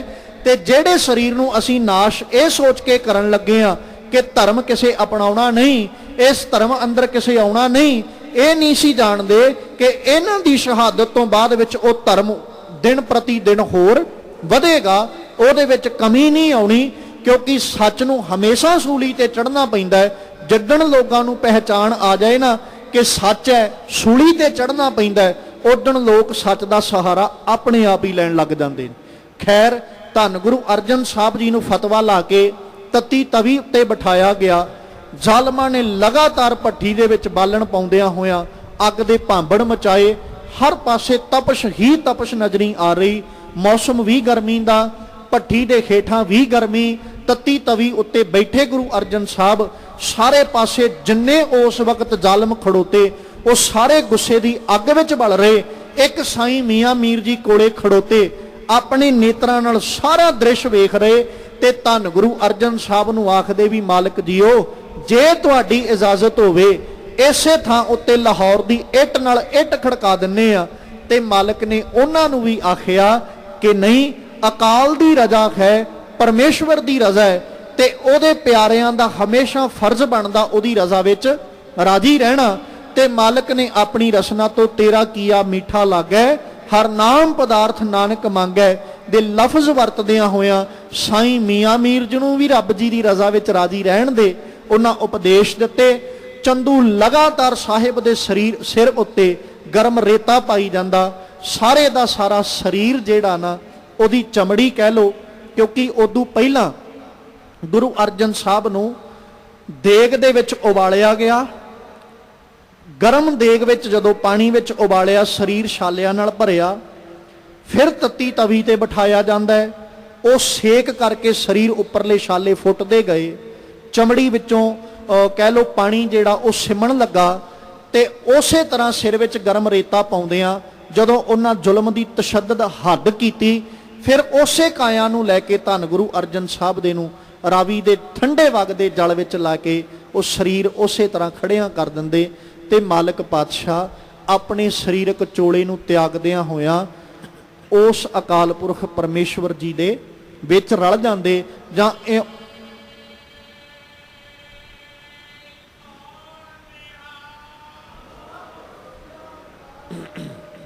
ਇਉਂ ਕਹਿ ਲੋ, ਸਤਿਗੁਰੂ ਜੀ ਨੇ ਆਪਣੇ ਮੂਲ ਵਿੱਚ ਆਪਣਾ ਆਪਾ ਮਿਲਾਇਆ। ਮਾਲਕ ਪਾਤਸ਼ਾਹ ਸਨ 1606 ਵਿੱਚ ਜਹਾਂਗੀਰ ਦੇ ਤਸ਼ੱਦਦ ਨੂੰ ਸਹਿੰਦਿਆਂ ਅਕਾਲ ਪੁਰਖ ਪਰਮੇਸ਼ਵਰ ਦੇ ਭਾਣੇ ਨੂੰ ਮਿੱਠਾ ਕਰਕੇ ਮੰਨਦਿਆਂ ਸ਼ਹੀਦੀ ਜਾਮ ਪੀਂਦੇ ਨੇ। ਅੱਜ ਆਪਾਂ ਸਾਰੀਆਂ ਸੰਗਤਾਂ ਗੁਰੂ ਅਰਜਨ ਸਾਹਿਬ ਜੀ ਦੇ ਸ਼ਹੀਦੀ ਪੁਰਬ ਨੂੰ ਬੜੀ ਸ਼ਰਧਾ ਪ੍ਰੇਮ ਦੇ ਨਾਲ ਚੇਤੇ ਕਰਦੇ ਹਾਂ। ਮਾਲਕ ਜੀ ਦੀ ਸ਼ਹਾਦਤ ਨੂੰ ਕੋਟਾਨ ਕੋਟ ਪ੍ਰਣਾਮ ਕਰਦੇ ਹਾਂ ਤੇ ਜੋ ਉਪਦੇਸ਼ ਸਤਿਗੁਰੂ ਜੀ ਅੱਜ ਸਾਨੂੰ ਦੇ ਕੇ ਨਿਵਾਜ ਰਹੇ ਹਨ। ਜਾ ਕੀ ਸ਼ਰਨ ਪਿਆ ਗਤ ਪਾਈਐ, ਸਾਸ ਸਾਸ ਹਰ ਨਾਮ ਧਿਆਈਐ,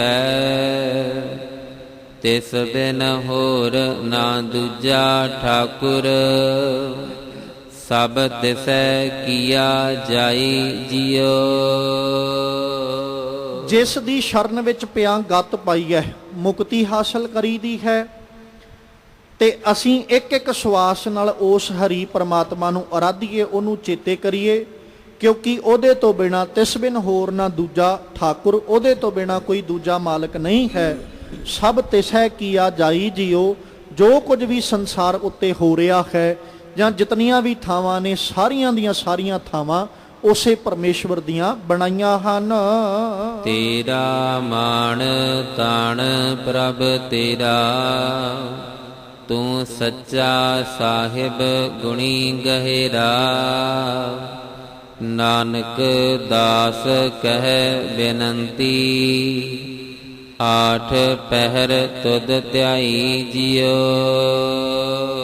ਗੁਰੂ ਅਰਜਨ ਸਾਹਿਬ ਜੀ ਦੇ ਹੀ ਪਾਵਨ ਬਚਨ ਨੇ। ਮਾਲਕ ਜੀ ਕਹਿੰਦੇ ਹੈ ਅਕਾਲ ਪੁਰਖ ਜੀਓ, ਤੇਰਾ ਮਾਣ ਤਾਣ ਪ੍ਰਭ ਤੇਰਾ, ਰੱਬ ਜੀਓ ਮੈਨੂੰ ਮਾਣ ਵੀ ਤੁਹਾਡਾ ਤੇ ਮੇਰੇ ਕੋਲ ਬਲ ਵੀ ਤੁਹਾਡਾ।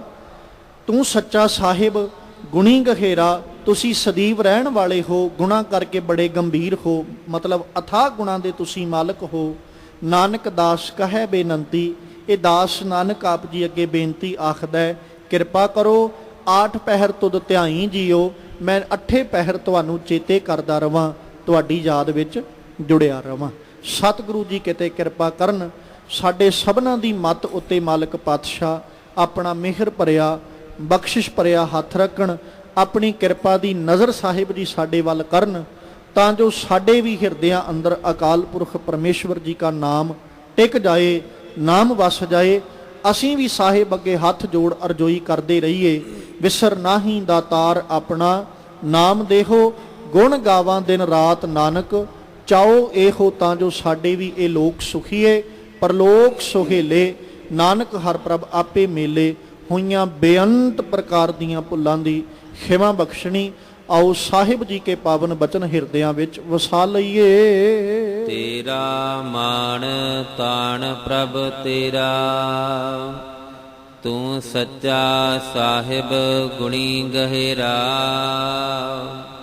ਨਾਨਕ ਦਾਸ ਕਹਿ ਬੇਨੰਤੀ, ਆਠ ਪਹਿਰ ਤੁਧ ਧਿਆਈ ਜਿਉ।